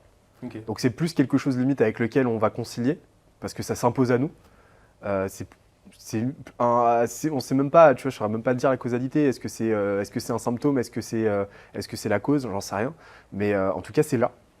Et donc on est plus dans le truc de, ok, comment est-ce qu'on peut faire levier le plus possible de ça, l'amplifier, plutôt que d'essayer de l'amoindrir ou quoi. Scalesia n'existerait pas s'il n'y avait pas cette culture, tout simplement. Et donc en fait, on se pose plutôt la question de comment est-ce qu'on peut en faire un avantage, comment est-ce qu'on peut kiffer au maximum cette culture. Et donc en fait, la résultante logique pour nous, c'est au contraire de continuer d'y aller encore plus à fond là-dedans et faire les choses bien, en fait, tout simplement. Et le gros danger, la grosse erreur, ça serait de commencer justement à aseptiser un petit peu le truc. On avait un gros, on a triplé la taille de l'équipe en un an. On avait une grosse peur quant à la dilution de cette culture. On se disait mais quand on sera 25, 30, 40, 50, comment ça se passera? Et en fait, on se rend compte que non, parce que justement, on a pris le temps de théoriser, de formuler, de formaliser cette culture. On sait sur quoi elle repose, donc on peut d'autant mieux onboarder les gens, d'autant mieux leur présenter. Ça fait un filtre d'autant plus puissant aussi parce qu'on peut d'autant mieux expliquer ce qui va faire que cette culture va être géniale pour certains et insupportable pour d'autres, parce qu'elle est radicale. Et en fait, ça la rend, ça crée une exponentielle en termes d'intensité de culture, quoi. C'est-à-dire que la culture est encore plus forte aujourd'hui qu'il y a un an, quoi. Donc nous, en fait, on est plus dans le truc où on conjugue avec ça. C'est quelque chose qui s'impose à nous plutôt que quelque chose qu'on va essayer de faire perdurer à bras-le-corps, quoi, tu vois. Ok, et tu penses que cette idée qu'elle perdure, ça s'applique si tu fais encore x2 dans l'année qui arrive, par exemple? C'est pour ça que tu vois, nous, on avait parlé de la notion de scale mess depth. Ouais. Donc pour résumer, tout organisme, donc ça s'applique aussi pour une boîte, va jamais grossir de façon cyclique, de façon linéaire, mais au contraire cyclique. C'est-à-dire que tu as toujours une phase de croissance qui va devoir accumuler ce qu'on appelle du mess, donc du bordel, du désordre, du chaos en fait. Ça peut être de la fatigue, ça peut être qui se cristallise ensuite en dette, qui pour une boîte va être technique, va être financière, mais va être aussi humaine par exemple. Et en fait derrière, tu dois payer cette dette-là pour permettre d'échafauder un nouveau système qui te permet de relancer une nouvelle phase de croissance. Et en fait, nous, volontairement, on a anticipé ça en se disant, ok, là, on a bien grossi, l'équipe a bien grossi, on va lever le pied sur les recrutements. Donc l'année prochaine, on va peu recruter. Par contre, on va mettre vraiment un énorme coup de collier sur la densité de talent et sur l'intensité de cette culture. Donc on va vraiment prendre le temps, maintenant qu'on a fait notre draft, on a composé l'équipe, maintenant on va apprendre à bosser ensemble. Et on va tout miser sur la progression individuelle et collective. Et l'objectif à la fin de l'année, c'est que l'output per capita soit minimum doublé, quoi. Mm. Donc en fait, après, tu fonctionnes par palier comme ça. On sait que l'année prochaine, ça serait une erreur de tripler encore la taille de l'équipe. Mm. Donc on y va sereinement. Et en fait, quand tu es dans un game à 20 ans, 30 ans, tu t'en fous, quoi. Ouais. On prendra un an pour... Nous, on a été obligés d'avoir une réflexion. On a grandi à peu près au rythme que vous, là on est 50, donc avec un peu un début de recrutement pas au moment. Et en fait, il y a vraiment eu un cap où entre 25 et jusqu'à 25 personnes, tu as vraiment une culture que je dirais qui est organique, c'est-à-dire que nous, elle n'était même pas définie, il n'y avait pas C'est de ça. valeur écrite, il n'y avait rien, elle existe parce que les gens sont là et ça existe. Et tu arrives à 35 personnes, tu commences à avoir forcément des groupes parce que tu peux plus avoir des interactions fortes avec chaque autre individu de la boîte. Potentiellement, tu es étalé dans des équipes, dans des bureaux, etc.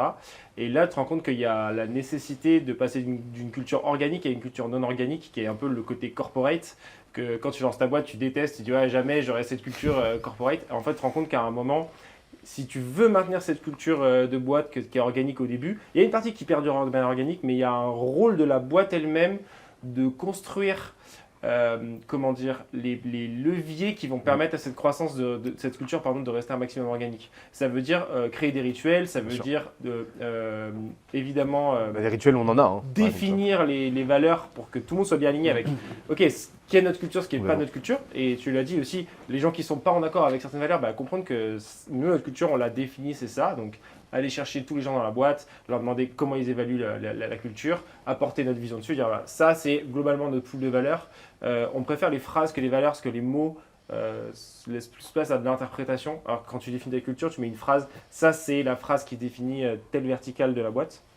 Et après, d'aller amener des rituels, était obligé au bout d'un moment d'un peu de forcer la machine pour que ça se maintienne dans le temps et que tu arrives aussi qui est un gros enjeu dans la croissance, à pas diluer cette culture. C'est-à-dire chaque choix aussi de recrutement que tu fais, c'est une personne en plus qui peut menacer entre guillemets ta culture parce que si tu fais une erreur dans le recrutement et qu'il n'y a pas le fit derrière, tu as une personne en moins dans ton pool de talent qui est pas concernée, enfin une personne en plus qui n'est pas concernée par la culture, et tu cumules cette dette, et en fait tu veux, pour le coup, elle est très très dure à payer cette dette, et donc tu veux prendre le moins de dettes possible sur cette partie humaine dans tes recrutements, et arrive à un moment où nous vraiment aujourd'hui on est ok, le fit culture c'est vraiment essentiel à tous nos postes, on a une marque employeur assez forte, et donc on veut surtout pas lésigner là-dessus et se dire ah ce profil il est bon techniquement on le prend, mais culturellement il risque de pas être dedans.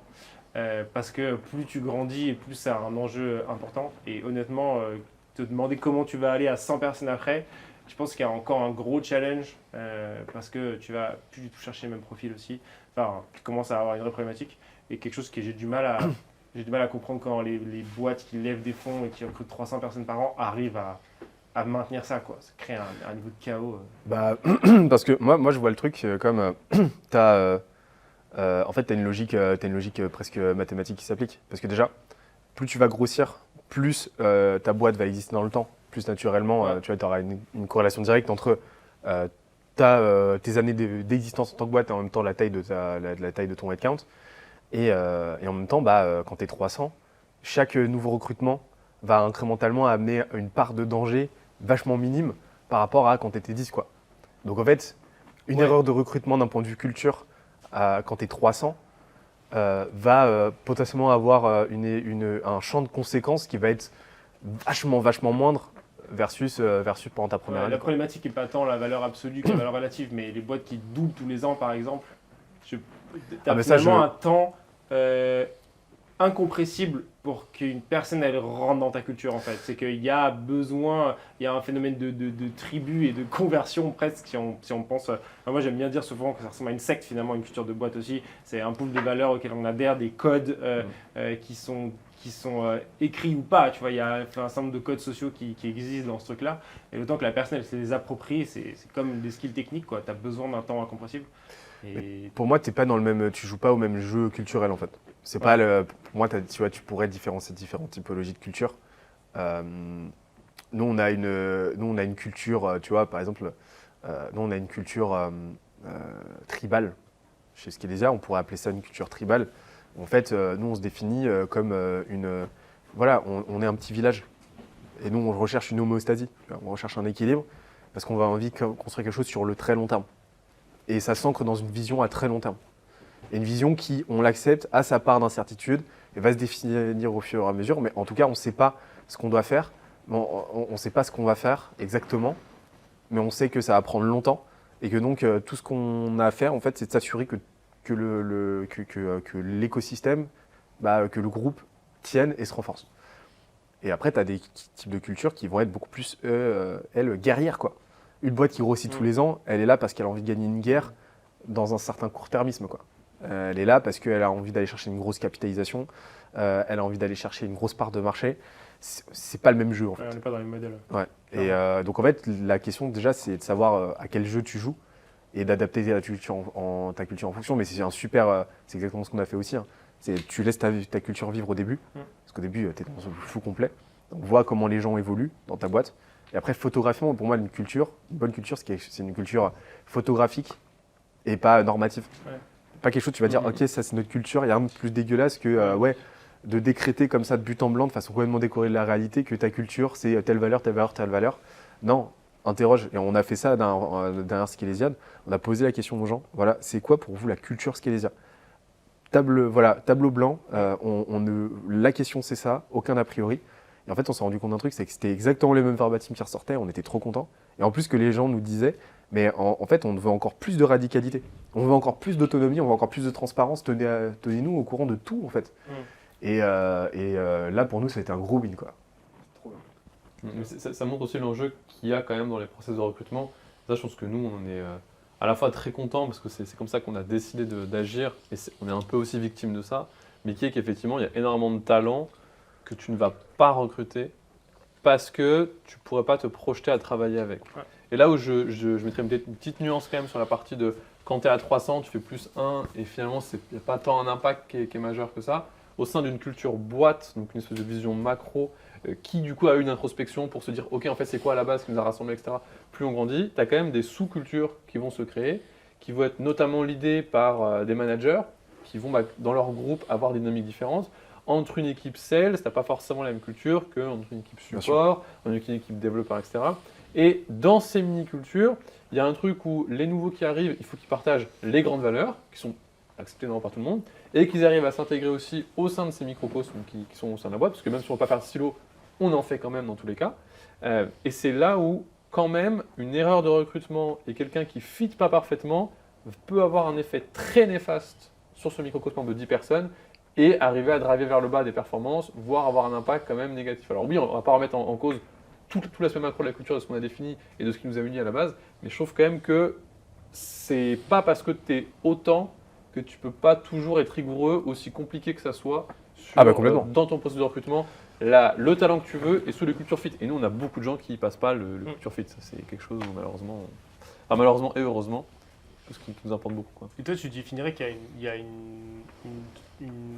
j'allais dire une sous-culture, mais du coup, c'est pas le bon mot parce que ça sous-entend que c'est inférieur, mais il y a une culture propre à ton équipe qui existe dans la culture globale de la boîte. Ouais, dans le support, on est beaucoup dans. Il y a une notion vraiment de care, une notion d'attention au client, et ça modifie nécessairement la manière dont tu vois la boîte et ce qu'on fait, versus des gens qui parlent jamais à des êtres humains.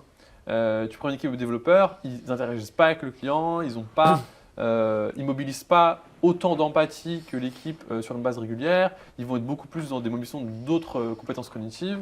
Pour eux, ils vont visualiser ton logiciel comme étant plein de lignes de code, une logique, plein de choses, etc. Et nécessairement, ça va modifier les choses.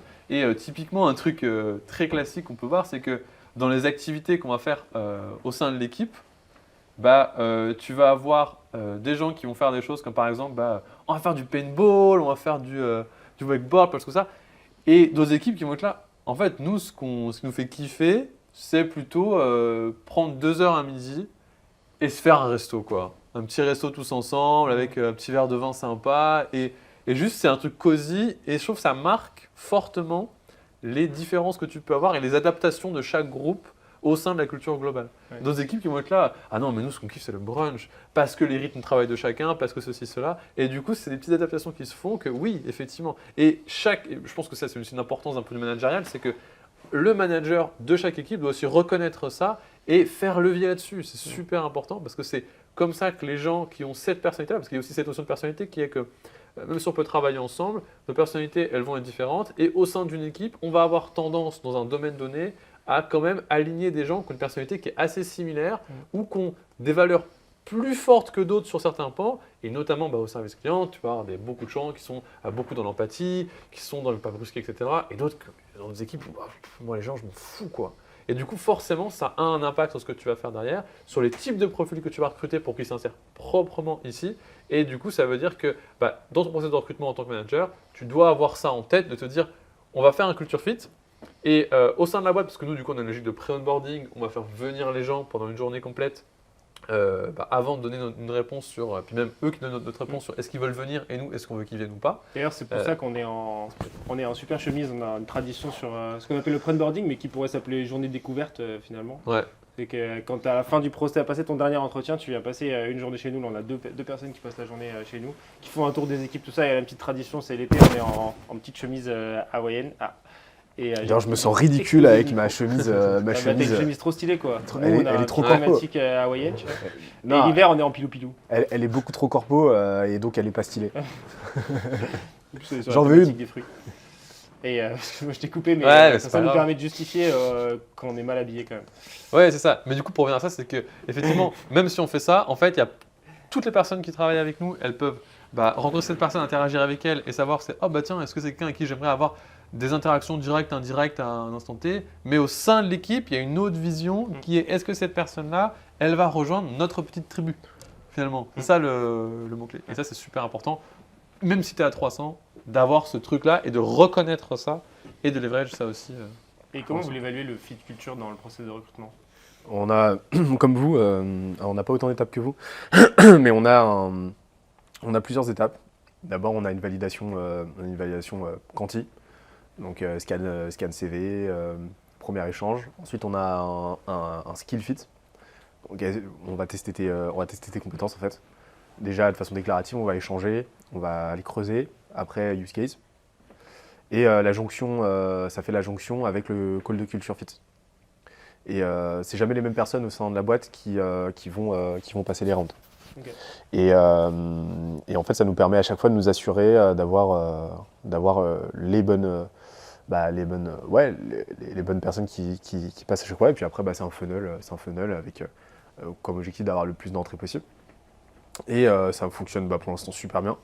Par contre, degré zéro de doute. C'est-à-dire que ne sont pris que les personnes pour qui on a un degré de certitude à un instant T qui est maximal.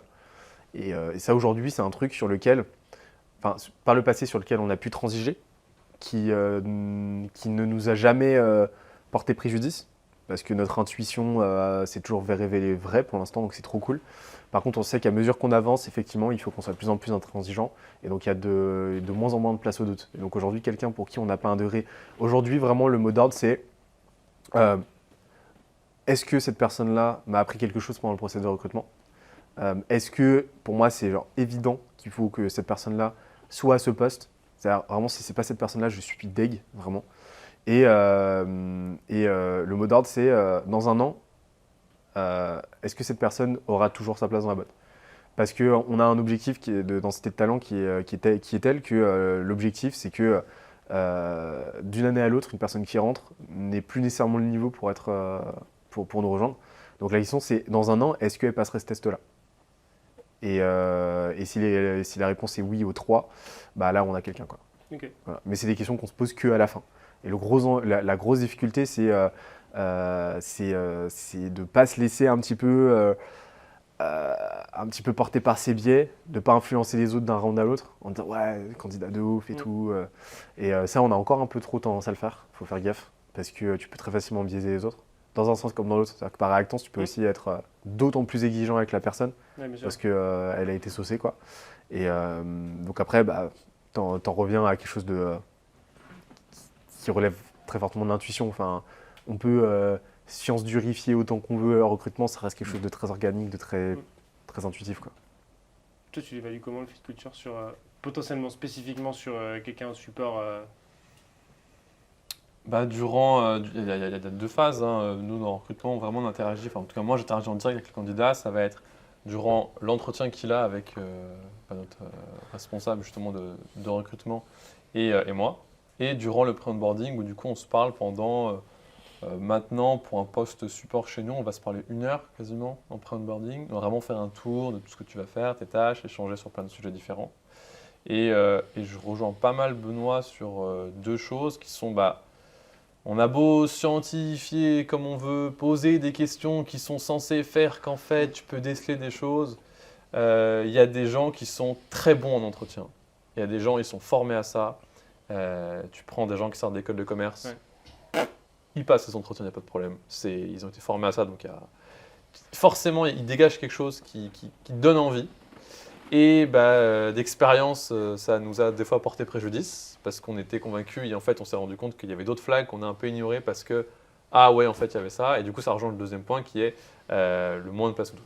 S'il y a un doute, on préfère pas risquer. Alors nous, on a entre guillemets cette chance d'avoir quand même cette 4e étape qui est le pré-onboarding qui est censé vraiment aller toucher. Déjà, tu n'y vas que si on n'a que très très très peu de doutes et le peu de doutes qu'on a, on est censé le voir là. Et du coup, ça me fait 2 échanges d'1 heure à chaque fois pour voir est-ce qu'on va arriver à travailler ensemble, est-ce qu'on va arriver à avoir une relation de manager-manager et comment tu vas t'intégrer au sein de l'équipe, en plus des retours que l'équipe peut me faire durant cette journée-là spécifique, puisqu'avant, du coup, ils n'ont pas rencontré la personne et se rendre compte de ce que le feeling passe ou pas, quoi. Au final, on en revient vraiment sur un truc de très basique, c'est est-ce que j'ai envie de travailler avec toi? C'est-à-dire que tes compétences, elles semblent être acquises, c'est-à-dire qu'on a pu tester ça auparavant, on est bon, on sait qu'il y a une partie que nous, on va t'apporter pour que tu puisses y aller, mais le fond du fond, c'est est-ce que je nous vois demain travailler ensemble et est-ce que dans 1 an, j'arrive à imaginer ta place dans l'entreprise et la mienne en synergie, quoi. Et moi, nous, on a on a 2 outils qui sont extrêmement efficaces pour valider le skill de la personne. C'est soit, ça dépend du poste, mais soit l'atelier guidé. Donc, tu vas te prendre 1 heure avec la personne pour faire un atelier et tester ses compétences en conditions réelles. Soit use case rémunéré. Donc, on te donne on te donne une tâche à faire. Ça, c'est très très cool pour les tâches créatives. Voilà. On te paye pour que tu nous produises un livrable qui est représentatif de ce que tu vas faire demain chez nous. Et rémunéré parce qu'on veut que tu te donnes les moyens, parce qu'on veut pas que et parce que tout travail mérite salaire, et parce que potentiellement c'est un truc que nous derrière on veut utiliser si c'est qualitatif, et parce qu'on veut que tu te comportes comme si tu étais déjà dans la boîte. Et franchement ça de notre côté en tout cas, ça enlève tout doute quant aux compétences de la personne. Ça, tu le vois direct, quoi. Et donc systématiquement positionner, trouver un moyen en fait de tester la personne. Et voilà. Juste pour finir sur la thématique RH culture. Ouais. Il y a une grosse dualité qu'on peut voir beaucoup sur LinkedIn, full remote, pas remote. Et là c'est intéressant parce qu'on a tous les deux des boîtes avec des cultures fortes. Nous on n'est pas remote, on n'a rien contre le full remote mais c'est pas dans notre ADN. Vous êtes full remote et vous avez aussi une culture forte. Et est-ce qu'il y a un débat, enfin, qu'est-ce qu'il y a à dire sur ça comme différence entre remote et pas full remote? Et qu'est-ce que ça implique chaque type de culture, quoi? Tu veux commencer Que je peux. Ouais. Je pense déjà que c'est pas les mêmes personnes que tu vas recruter et qui vont vouloir travailler aussi dans ces environnements-là. Nous, aujourd'hui, on a envie de se construire physiquement quelque part. Ça, je pense que c'est quelque chose qui est vraiment fort. Et de créer un lieu de vie dans lequel on travaille et un peu plus.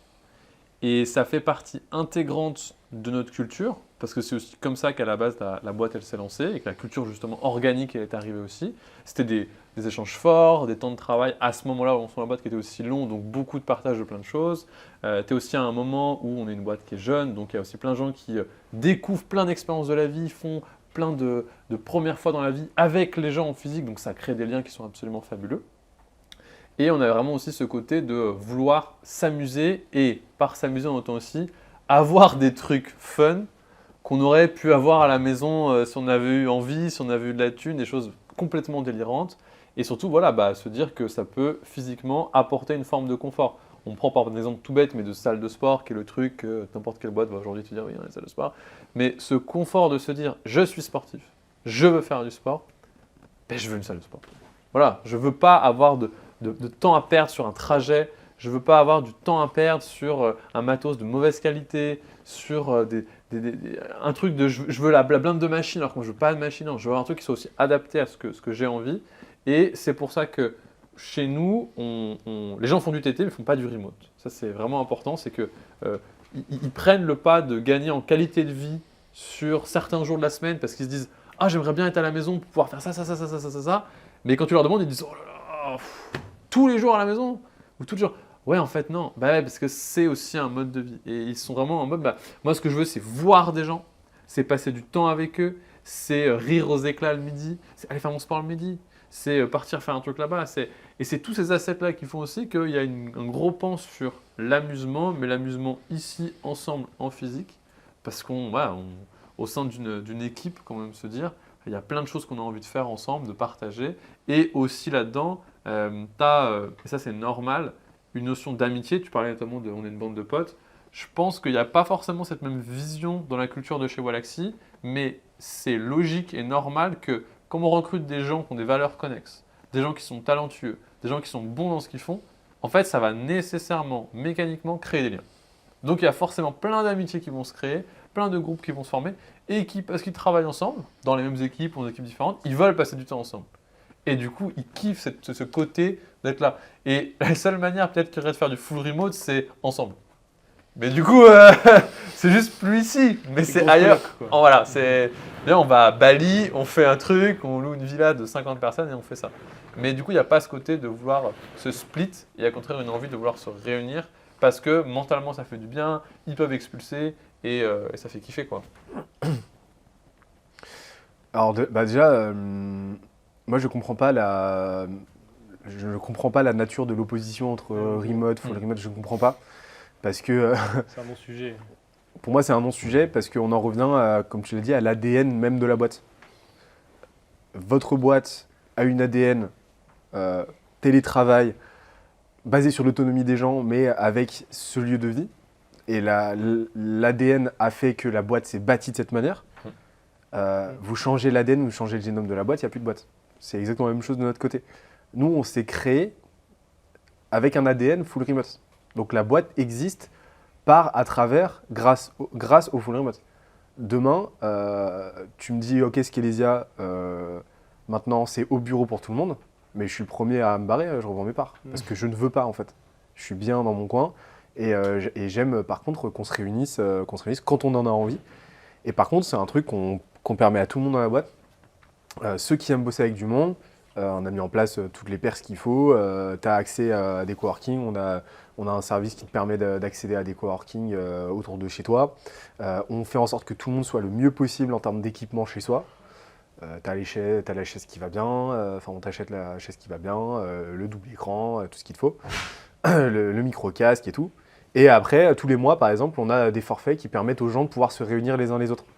Forcément, par la force des choses, on est complètement éclaté dans toute la France. On a plusieurs personnes à Montpellier, on a plusieurs personnes à Lyon. On avait un bureau à Lyon qui était notre pied à terre principal parce qu'on avait 6 personnes à la fin sur Lyon. Et sinon, on est éclaté dans toute la France. Mais on a mis en place un package qui permet à tout le monde tous les mois de se réunir parce que les gens adorent aussi se capter, quoi. C'est quoi les modalités de ce package? Enfin, c'est quoi les modalités de se réunir? C'est chacun se dit je vais rejoindre telle personne parce qu'en plus on a un sujet ensemble, on travaille dans un coworking ça peut être juste le ensemble, kiff. Ça peut être juste le kiff Ok. chez l'un, chez l'autre, en coworking ou quoi. Et nous on prend en charge déplacement plus 2 nuits d'hôtel plus les repas sur la journée, quoi, tu vois. Ok. Et ça te permet de bouger X jours par mois. Il y a une rotation, on ne le fait pas pour tout le monde. De toute façon, les gens n'ont pas forcément envie tous de bouger parce que, comme tu l'as dit, tu n'attires pas les mêmes appétences non plus, quoi.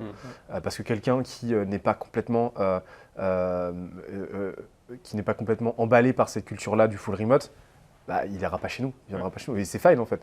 Donc forcément, le fait de prendre acte de cet ADN-là fait que derrière, tu as une sélection à l'entrée naturelle, un filtrage naturel qui se fait. Et donc pour moi, en fait, c'est un non-sujet. La question, c'est juste, est-ce que tu as une adéquation entre ton ADN et ta culture? C'est tout.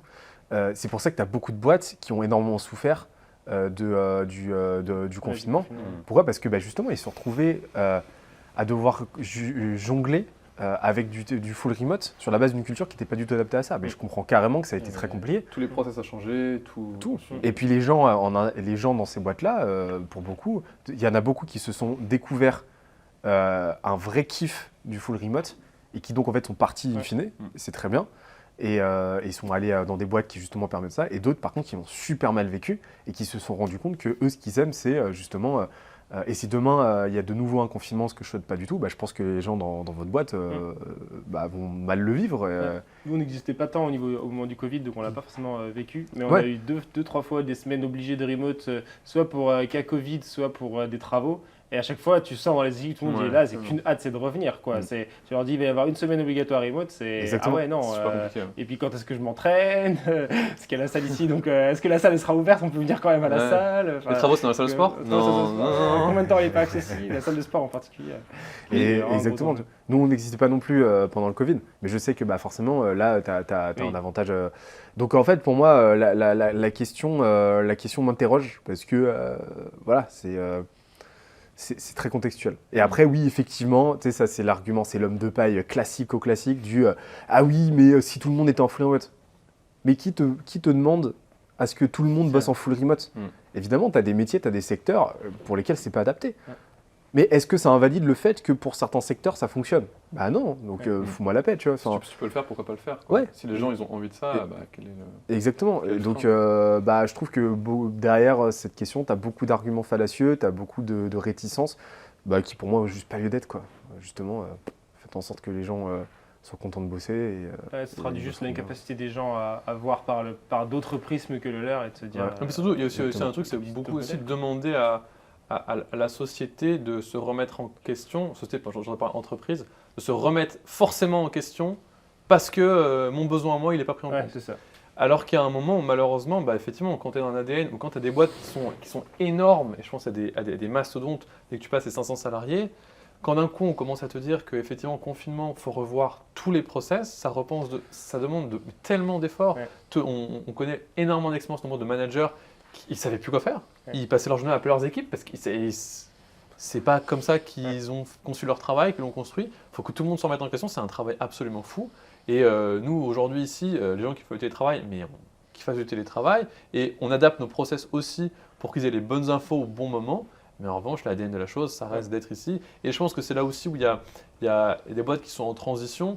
Parce qu'on parle là quand même de deux entreprises qui ont 3 ans. Mais des boîtes qui sont construites sur beaucoup plus d'années que ça, il y a un moment une espèce de, pas de guéguerre, mais de dualité entre ceux qui veulent aller au full remote et du coup ils veulent partir, et ceux qui veulent rester là et qui du coup vont en pâtir parce que en fait il y a moins de monde, donc c'est moins fun, et arriver à trouver justement le bon équilibre pour que en fait, qu'est-ce qu'on fait quoi ? Est-ce qu'on passe d'une boîte full remote, entièrement remote, et comment est-ce qu'on fait pour arriver à faire cohabiter ces deux choses-là si on considère que en fait, ce qu'on veut c'est une espèce de un modèle hybride. Et je pense que le modèle hybride est très complexe à mettre en place pour beaucoup d'entreprises qui ont aujourd'hui des années d'existence, parce que ça repense pour énormément, ça repense de changer de travail.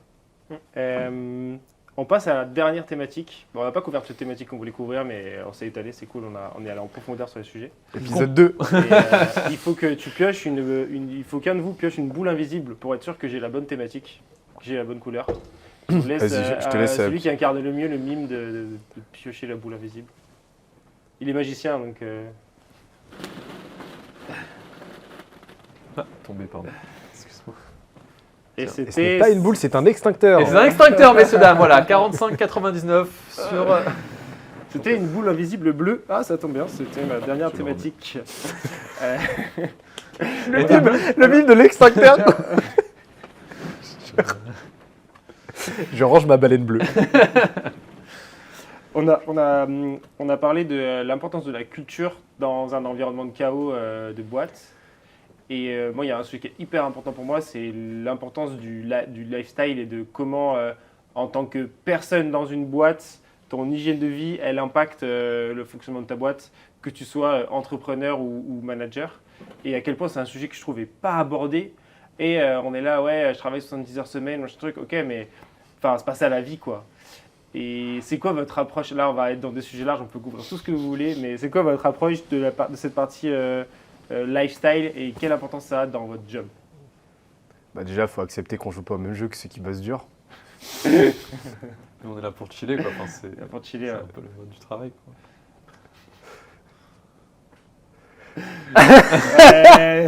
J'ai- Je suis allé dans cette route-là. Allez. J'ai emprunté ce chemin. Mais je pense- Et donc, quelle différence entre ceux qui travaillent et ceux qui chillent? Non, mais tu vois, je pense qu'il y a un gros C'est pan- bien de chiller. Voilà, bonsoir. On parle de chill et du travail dur. Je pense qu'il y a beaucoup d'oppositions qui se font pas, et notamment la logique de se dire ouais, en fait, on quantifie ton travail par un volume d'heures. Alors il y a un cadre légal qui est normal au niveau de la rémunération qui existe, qui est 35 heures. Il y a beaucoup de métiers dans lesquels tu peux pas faire moins, même si tu es très bon. Par exemple, mon équipe, on gère des supports. Un des métiers qui est important, c'est la disponibilité sur un chat. Bah en fait, c'est 35 heures. Tu peux être très très très bon et faire plein de trucs. Ça reste qu'il faut qu'on soit ouvert. Ça fait beaucoup écho à un magasin. Pas parce que tu es très bon vendeur dans le magasin que bah, tu fermes plus tôt en fait. Il y a aussi besoin de s'adapter au client qui est en face et les besoins qu'il va avoir. Donc le volume, je trouve que c'est souvent le métier qui est un peu tristoun à prendre. Et il y a aussi plein de choses qui font que on a envie dans beaucoup de cas de définir un espèce de être idéal de l'entrepreneur, de l'employé, qui devrait faire ça, qui devrait se dire qu'en fait, il faut qu'il bosse le moins possible ou qu'il fasse le plus de... Mais en fait, c'est un non-sujet. C'est-à-dire que notre différence, c'est ce qui fait notre force. Et moi, par exemple, j'arrive dans un nouveau travail, mais pour moi, c'est ma manière de faire, mais ça va devenir ma vie complète en termes de volume horaire que j'ai à consacrer dans ma semaine à cette tâche-là, parce que j'ai un esprit qui est super explorateur. Donc j'ai envie de tout connaître, tout savoir, tout comprendre, tout faire, et s'explorer plein de trucs. Et je ne vais pas faire 35 heures. Pour autant, à un moment où mon travail, je suis sur un petit plateau, où j'évolue et ça me plaît le rythme que j'ai, pourquoi est-ce que je ferais plus de ça? Pourquoi est-ce que je ferais plus d'heures si je considère que je n'ai pas besoin de le faire, si je suis assez performant? Et à l'inverse, une semaine où je suis vraiment pas du tout dans mon assiette, où ça va pas trop, je vais pouvoir décaler une heure ou une chose comme ça. C'est un luxe aussi qu'on n'a pas tous. Encore une fois, tu es dans le commerce, tu fais tes heures du commerce. Tu veux en faire plus, tu peux en faire plus. Tu peux faire moins, c'est compliqué, quoi. Mais là-dedans, il y a vraiment cet enjeu de dire qu'est-ce qui te fait kiffer. Si travailler pour toi, c'est une pain, bah effectivement, en fait, les indicateurs que tu vas avoir, c'est réduire le temps ou maximiser mon kiff. Mais vu que c'est une pain, ça va être un peu compliqué. Donc, tu vas maximiser ton kiff ailleurs. Qu'est-ce que tu vas faire là-dedans pour faire un truc? Tu fais du bruit, là. C'est le micro. Mais c'est tellement... Par contre, c'est vraiment très tentant. Hein. Tout à l'heure, je te jure, je me retiens là, je suis en tétanie des pieds parce que. Il y a un extincteur, tu fais gaffe, quand même. Ouais, il y a un cachalot juste là. Attention. Hein. Cachalot, c'est le bruit le plus. Produit le bruit le plus bruyant du règne animal et du monde. Ah, c'est pour ça que ça fait autant de bruit. 240 décibels. Ok. C'était l'instant Benoît. Ouais. Il y aura un autre instant Benoît plus tard. Il y aura une capsule pour T'es ça. à côté, t'es à côté quand tu Clique ici l'entends. pour le wiki Benoît. Non, mais t'es à côté quand tu l'entends, ton cœur s'arrête instantanément. Heureusement qu'il n'y en a pas Ça vraiment. me broie en fait. Faudrait qu'on ait un son de paiement cachalot. C'est noté. Qu'on fasse un test que tout le monde a le cœur qui s'arrête pendant un instant, tu vois, 8 fois par jour et on C'est voit. l'enceinte qui ne peut pas sortir de 240 décibels. Ouais. C'est pas une question de nature du son. C'est d'où ça sort. Mais je reviens juste sur ce côté de on peut pas définir quelque chose qui est. Le but c'est que tu. Ça c'est un truc qui est assez fort chez nous, c'est on est là aussi pour maximiser ton kiff. Et si travailler c'est un moteur pour toi, si c'est aussi un élément de stabilisation, si tu aimes achever ce que tu fais, si tu aimes ton taf, si ça te permet de découvrir, de te former, d'explorer plein de choses, pourquoi en mettre une règle en fait? C'est un bout de ton lifestyle. Travailler c'est un gros morceau de ta vie. Bah ouais, si tu le subis c'est compliqué déjà. C'est quelque chose qui est compliqué. Et l'équilibre vie pro, vie perso, où c'est beaucoup du blanc et du noir à ouais, il faut absolument que... Moi je pense que c'est plutôt des nuances de gris pour chacun. Et chacun s'adapte. On a des gens chez nous qui vont faire leur sport le soir, qui vont rester jusqu'à 20h. Parce que c'est ça en fait. On ne leur demande pas de travailler jusqu'à 20h. On leur demande pas, comme beaucoup de gens vont dire, oui mais en fait tu crées un lieu de vie parce que le but c'est d'enfermer les gens qui restent le plus longtemps chez toi. Non, les magouilles de dire qu'on te fait à manger, on t'offre le repas. Par contre, c'est à 19h30 pour que tu restes. Non mais non les gars, on est open, on fait ce que tu veux. Tu fais ton sport midi, tu fais pour toi, tu fais ce que tu veux. On a des gens qui vont venir à 6h le matin parce qu'ils veulent faire une séance de sport le matin et ils commencent leur taf à l'heure à laquelle ils sont censés commencer leur taf. Et c'est tout en fait. C'est que si tu peux maximiser ça, que le travail peut aussi te permettre de maximiser ton kiff dans ta tâche ou en dehors de ta tâche parce que tu as du confort en plus, bah go quoi. Et le plus important c'est ça quoi, c'est que sur le plan lifestyle, faut que tu sois à un moment de ta vie où tu aimes ce que tu fais, tu as envie de le faire Et du coup, ça te permet d'avoir plein d'opportunités sur un million de trucs. Ouais, c'est chacun son curseur. Ouais, c'est ça. Si t'es pas à ta place, faire du sport le matin, ça va pas plus t'accompagner, quoi. Je sais que toi, tu as pas mal théorisé cette partie hygiène de vie. Enfin, lifestyle, c'est vrai, hygiène de vie, quoi. C'est quoi, pour toi, dans ton prisme, les plus gros leviers que tu as trouvés, que ce soit dans ta performance au travail ou dans ton bonheur personnel au global, tu vois? Perso, j'expérimente constamment parce que, comme tout le monde, j'ai eu une vie étudiante, j'ai eu un degré d'insensibilité à cette notion-là, du bien-être, de la qualité du lifestyle qui m'a apporté préjudice comme tout le monde. Et aujourd'hui, je fais gaffe à ça, par souci de longévité, par souci aussi de confort et par souci de performance. Et donc, je me renseigne beaucoup et tout. Et pour moi, tu vois, tu as différentes ramifications. Tu as des grands principes qui vont être très porteurs dans ta vie. Tu vois, la nutrition, ton rapport au sommeil, ta récupération, le management de ton stress. Et puis après, tu vas aller dans des trucs de plus en plus granulaires. Par exemple, tout à l'heure, on parlait de ta gestion de la caféine, ta complémentation et tout. Je sais pas si tu veux, par exemple, que je te parle un peu des grands trucs que j'ai pu tester. Ouais, je suis chaud qu'on s'installe un peu dessus et totalement l'impact que ça a. Des trucs qui ont eu un gros changement de mon côté, déjà, c'est activité sportive et physique soutenue. Donc, par exemple, je marche 20 000 pas par jour, perso. Soit dehors, environ un quart du temps, je marche dehors, sinon j'ai un tapis de marche. Il y a un bureau assis debout et je marche le plus quart de mon temps quand je bosse. Donc, sauf quand j'ai vraiment besoin de m'en mettre dans un extrême deep work, où là, je vais avoir tendance plus à m'asseoir, mais c'est assez rare au final. Parce qu'au final, tu t'habitues et j'arrive à marcher de façon assez soutenue et à écrire.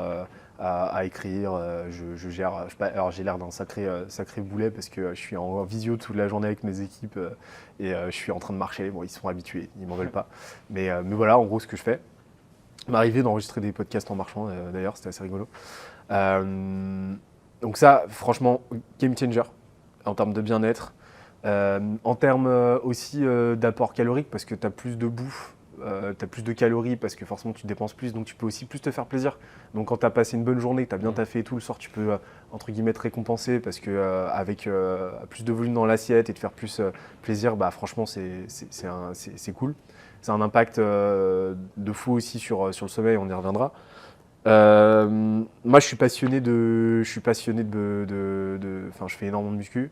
Je suis passionné par par tout le champ de connaissances, compétences qui gravitent autour. Donc je suis un pratiquant très assidu et donc selon les périodes, en fonction de mes cycles, je vais m'entraîner minimum 4 fois, maximum 6 fois en général par semaine, avec des gros entraînements qui sont complètement catalyseurs niveau sommeil de mon côté. J'ai toujours eu énormément de problèmes de sommeil, énormément de mal à m'endormir et tout, grosse insomnie. Donc en gros, moi j'ai un besoin vraiment viscéral en termes de management de mon stress et en termes de récupération, qualité de sommeil, de m'entraîner, tu vois. Donc ça, c'est vraiment quelque chose que je priorise. Et puis après, sommeil.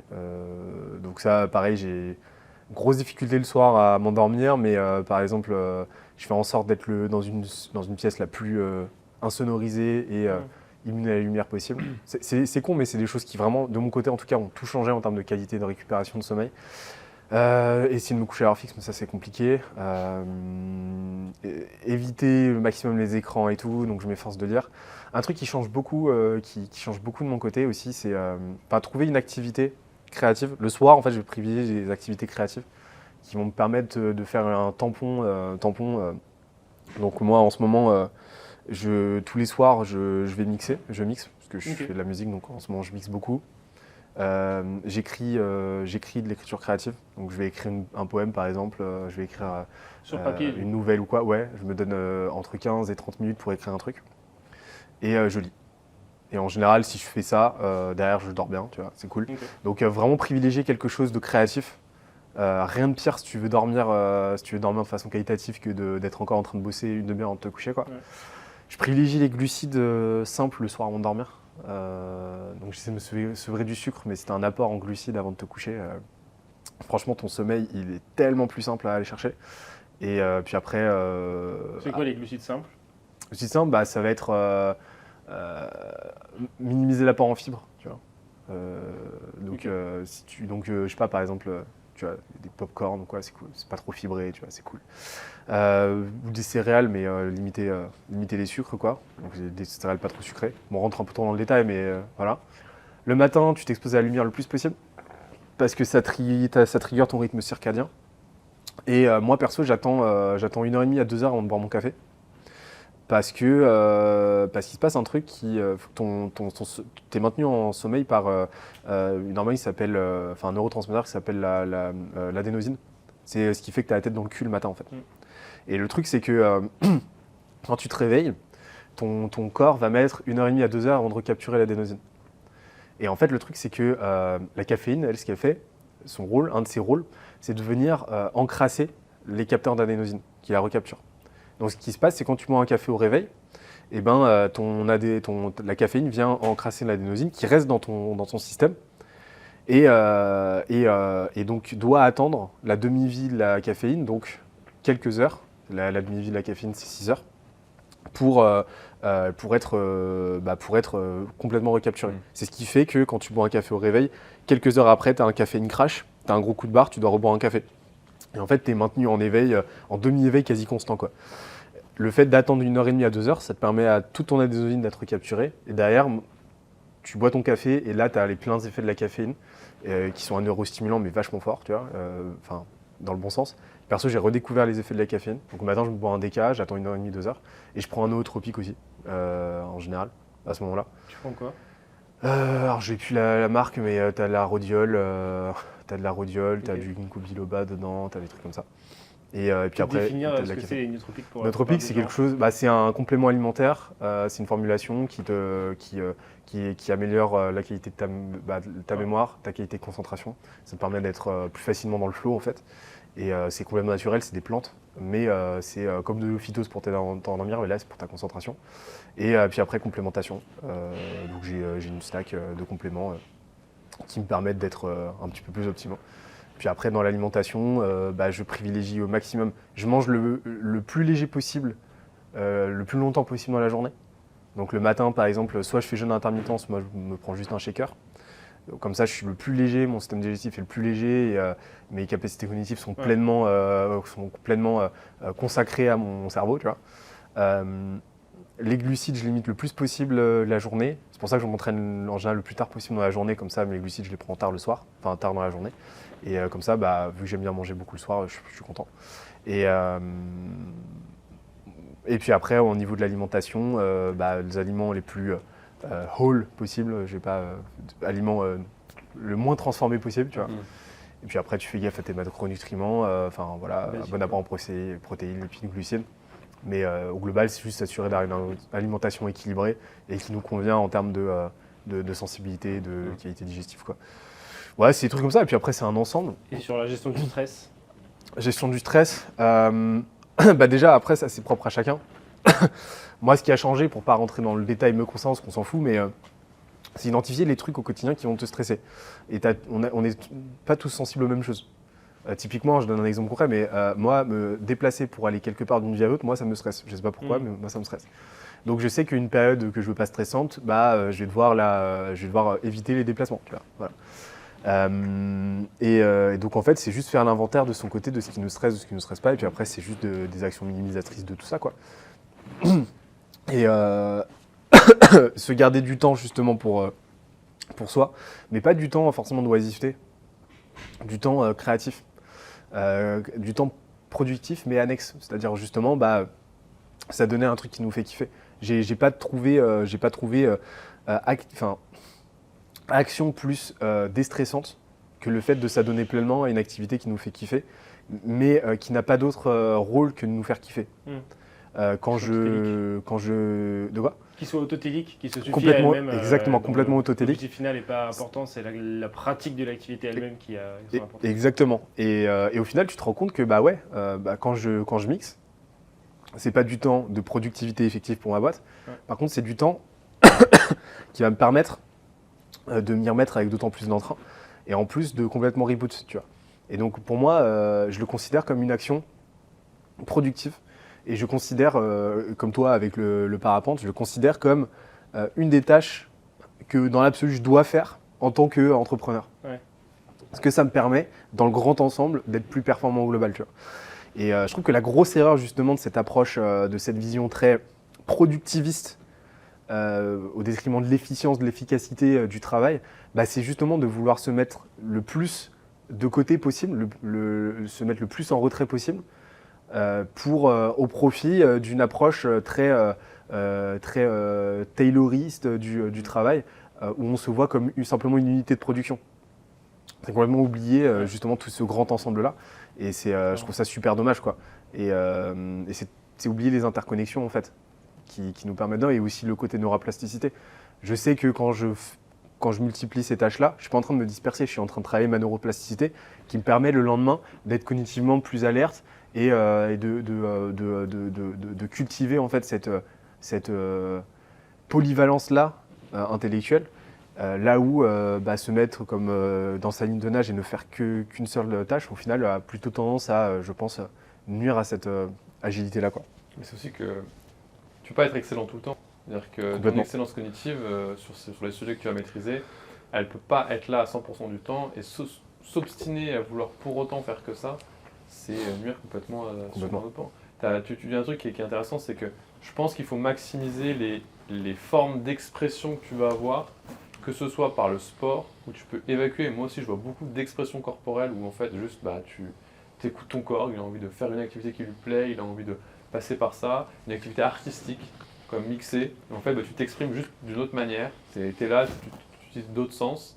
Et ça, je trouve que c'est super important d'arriver à diversifier ça et de trouver vraiment les choses qui te font. Et ça rejoint un peu mon point de maximiser ton plaisir en dehors du travail, parce que ça va servir le travail in fine. Et le dernier truc aussi, c'est que nous, avec Action, on a une grosse tendance à chercher les frictions dans le travail, dans les process. Et un truc que beaucoup de gens font pas, c'est chercher c'est quoi les frictions dans leur vie. Tu vois, tu dis les choses qui vont te faire stresser. Et ça peut être débile, ça peut être que ton sac à dos, sa boucle, en fait, elle se détend tout le temps. Tous les matins, il faut que tu retires. Et c'est le genre de petits trucs qui, au cumul dans ta journée, c'est les petites choses qui font que, en fait, ça te tend, quoi. Moi, je sais que prendre la voiture pour aller au travail le matin, quand il y a des embouteillages, tu prends une voiture, tu as un quart d'heure à faire, mais ça roule, tu conduis, en fait. Mais les embouteillages, mais t'arrives, t'as plus de place, en fait. Il faut que tu redescendes, quoi. Ton nerveux est tellement contracté. Et le fait d'alléger sa charge mentale, et justement en enlevant tous ces petits trucs qui peuvent venir t'empêcher, qui peuvent venir commencer à mettre du bruit dans ta journée, c'est super important si tu veux du coup pouvoir écouter et exprimer après le reste du temps. Complètement. Et en particulier de déléguer. Je suis très, à un moment, il y a des tâches. Il faut sortir du coût de la tâche en elle-même et te dire putain, ce truc-là, il faut que je le kill. Et si ça me coûte de l'argent de le kill, mais que derrière, ça m'enlève la charge mentale, c'est une non-question, quoi. Complètement. Donc, des fois, préférer, c'est tout con. Moi, je déteste aller acheter un truc dans un magasin. Des fois, je me retrouvais à payer 20 balles la livraison, mais putain, juste. C'est une non-question en fait. Mon temps d'aller dans un magasin, la charge mentale que ça va me faire d'aller acheter un truc, aller à la caisse et tout. Ah non, c'est une non-question. Je paye pour ce service d'avoir le truc chez moi livré. Et ouais, tu vas aller chercher à lever ces points de friction. Et en particulier quand tu arrives à des jobs où tu as des forts effets de levier, tu sais qu'en fait, c'est pas qu'une question temporelle, c'est une question de charge mentale. Et si tu es à sa dispo pour prendre la bonne décision ou quelque chose comme ça, ton coût il est effacé largement par la valeur de la bonne décision que tu as prise, la valeur de la bonne action que tu as faite ou l'interaction humaine que tu as eue qui était positive et sinon tu aurais été dans un autre état mental, etc. Et qui vont faire que derrière tu as des plein d'effets de levier, quoi. Complètement. Et tu fais quoi d'autre, toi, au quotidien pour être. Moi, je suis très sport, pareil. Pratique sportive avec un aspect un peu créatif dessus. Le maximum de nature possible, beaucoup de parapente. Et après, pareil comme toi, beaucoup d'activités très yin. J'ai beaucoup besoin d'aller chercher des activités plus calmes. Donc ça va être méditation, yoga, sous forme de yin yoga, lecture. Des choses qui me font passer du côté cérébral au côté plutôt viscéral et du corps qui t'ancre un peu plus dans la partie, on va dire, terrestre. Tu vois. Chakra bas. Ouais, chakra bas, c'est ça. Plus émotionnel et ventral qui va vraiment te faire descendre d'un niveau. Et c'est là, comme tu disais, que tu es capable aussi d'être beaucoup plus clair en fait. Tu prends du recul sur ta partie pensée cognitive très cérébrale et tu vas chercher se calme et derrière tout est beaucoup plus clair. Et quand tu arrives dans ta journée du lendemain, tu as un truc qui fait que ah bah oui, ça hier je l'avais pas vu, j'étais dedans. Et en fait, en sortant du truc et en prenant du recul dessus, d'un seul coup, tu vois les choses dans leur globalité et ça te permet d'être et plus créatif et potentiellement de prendre des décisions qui sont meilleures. Et je trouve que tu as dit un truc super intéressant. D'ailleurs, je te retourne la question avant, mais toi, tu fais quoi pour aller bien? Moi, je pense que, ça je rejoins Antonio là-dessus, c'est la séparation entre le corps et l'esprit. Et où, quand tu fais un travail qui est manuel, je pense que tu as envie d'avoir une stimulation cérébrale dans ta journée. Et quand tu fais un travail qui est cérébral, tu as envie d'avoir une stimulation physique dans ta journée. Et ça va être par, effectivement, je pense que bouger, c'est le meilleur truc que tu as à faire. À la base, on n'est quand même pas du tout fait pour être statique. Donc peu importe ce que tu fais, juste bouge et laisse le corps parler de lui-même, quoi. Et derrière, je rejoins aussi la notion d'activité calme. Mais moi, je suis pas mal dans le social, dans le rire, essayer de jouer, quoi. Je suis un gros joueur et voilà, Axie, on aime beaucoup s'amuser. Je pense que ça, c'est une composante qui importe pour moi, c'est comment je peux m'amuser dans ma journée, quoi. Okay. J'ai un peu plus, je médite, mais j'ai un peu plus de mal à rester, je pense que c'est un composant vraiment important. Okay. Ce qui est intéressant, c'est que il y a toute pratique, surtout cette partie lifestyle, va tout de suite être un peu gouroutisée. Tu as des gens qui vont dire il faut faire ci, il faut faire ça, etc. Parce que ça marche pour eux. Et il y a un vrai oubli de toute personne est fondamentalement différente des autres et il y a besoin d'aller trouver pour chacun. Donc il n'y a pas de méthode miracle. Les gens aiment les hacks et les méthodes miracles. Et en particulier sur ce domaine-là, il n'y en a pas, quoi. C'est juste trouve tes propres hacks et tes leviers. Et il y a des gens qui vont avoir besoin d'activités calmes, d'activités sociales, d'activités stimulantes. Il y en a qui vont avoir besoin de dormir plus que les autres, d'autres qui vont avoir plus d'appétence à prendre du poids, donc plus surveiller leur diète, etc. Et il y a vraiment l'idée de créer ta carte personnelle de ce qui est bon pour toi physiquement et mentalement, et ensuite d'aller chercher justement à enlever les frictions et à faire tes effets de levier. Et c'est ta carte personnelle, elle correspond à la carte personnelle de quelqu'un d'autre, de personne d'autre. Et l'idée, c'est plus lui, il fait un truc qui m'intéresse dans sa pratique, c'est intéressant. Et le truc de la morning routine, lève-toi à 5 heures, fais 1 heure de sport et après t'es focus, non, c'est ton rythme biologique de base, il te fait te lever à 9 heures, c'est une absurdité et au bout de quelques semaines, tu seras juste épuisé physiquement et en plus mentalement, tu n'auras aucun sens, tu n'en rêveras pas de plaisir, quoi. Mais c'est une notion de diversification qui est forte. C'est-à-dire que souvent avec les routines, en fait, ce qu'on veut, c'est standardiser, spécialiser et faire que ça, en se disant qu'en fait, ça va avoir un effet long terme qui sera toujours le même, qu'on peut du coup attendre toujours cette chose-là. Or, en fait, dans ta semaine, les choses elles changent, dans ton mois, les choses elles changent, des éléments de ta vie peuvent t'affecter. Et en fait, le statique, c'est bon pour rien du tout. Donc, c'est la résilience, elle se construit aussi dans cette diversité-là. Et le fait d'avoir un pool d'activités que tu kiffes, comme par exemple se dire que moi j'ai cette image de je le fais très peu, mais d'aller étendre un hamac dans un parc. Tu te poses et tu vas le lire. C'est pas quelque chose que j'ai envie de faire tous les jours, ni toutes les semaines. Mais je sais que c'est un truc, mais le moment où ça arrive et tu dis j'ai envie de faire ça, mais go. C'est comme ce coca super frais que tu arrives et qui vient le moment où tu as juste besoin qu'il soit là, quoi. Et c'est d'avoir tous ces outils à ta disposition pour que, selon comment se passe la semaine, selon comment se passent tes mois, en fait, tu peux accéder à ça, à ça, à ça. J'ai joué à des jeux vidéo pendant énormément de temps. J'ai eu des périodes avec des années complètes sans aucun jeu vidéo. Et pour autant, à l'occasion, tu es là. Cette semaine, on se referait pas. On avait dit qu'on parlait pas de coca, on était dans la thématique 5 fruits et légumes par jour.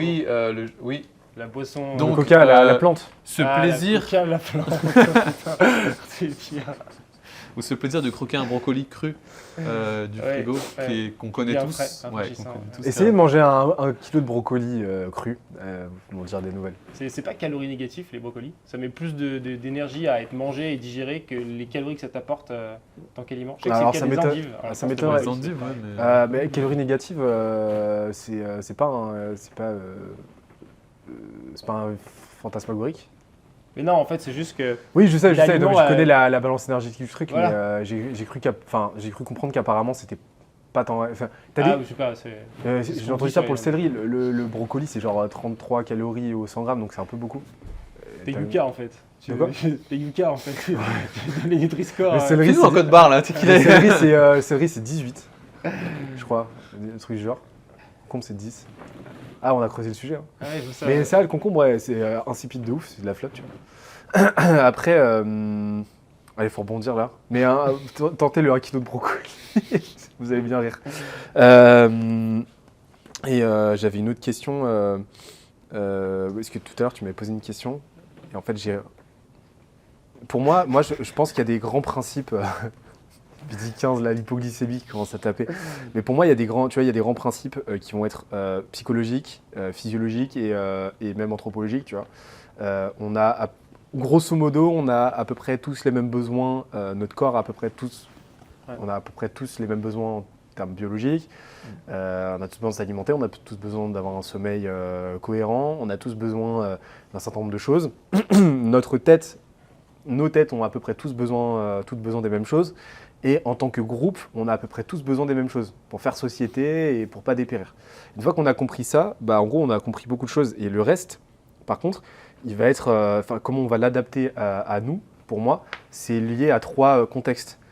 Contexte justement anthropologique. Est-ce que ton contexte autour de toi, il est propice à, en fait? Parce que ça se trouve, c'est dans un contexte juste tout pourri, dans l'absolu ou relativement subjectivement à toi, qui n'est pas du tout adapté à toi.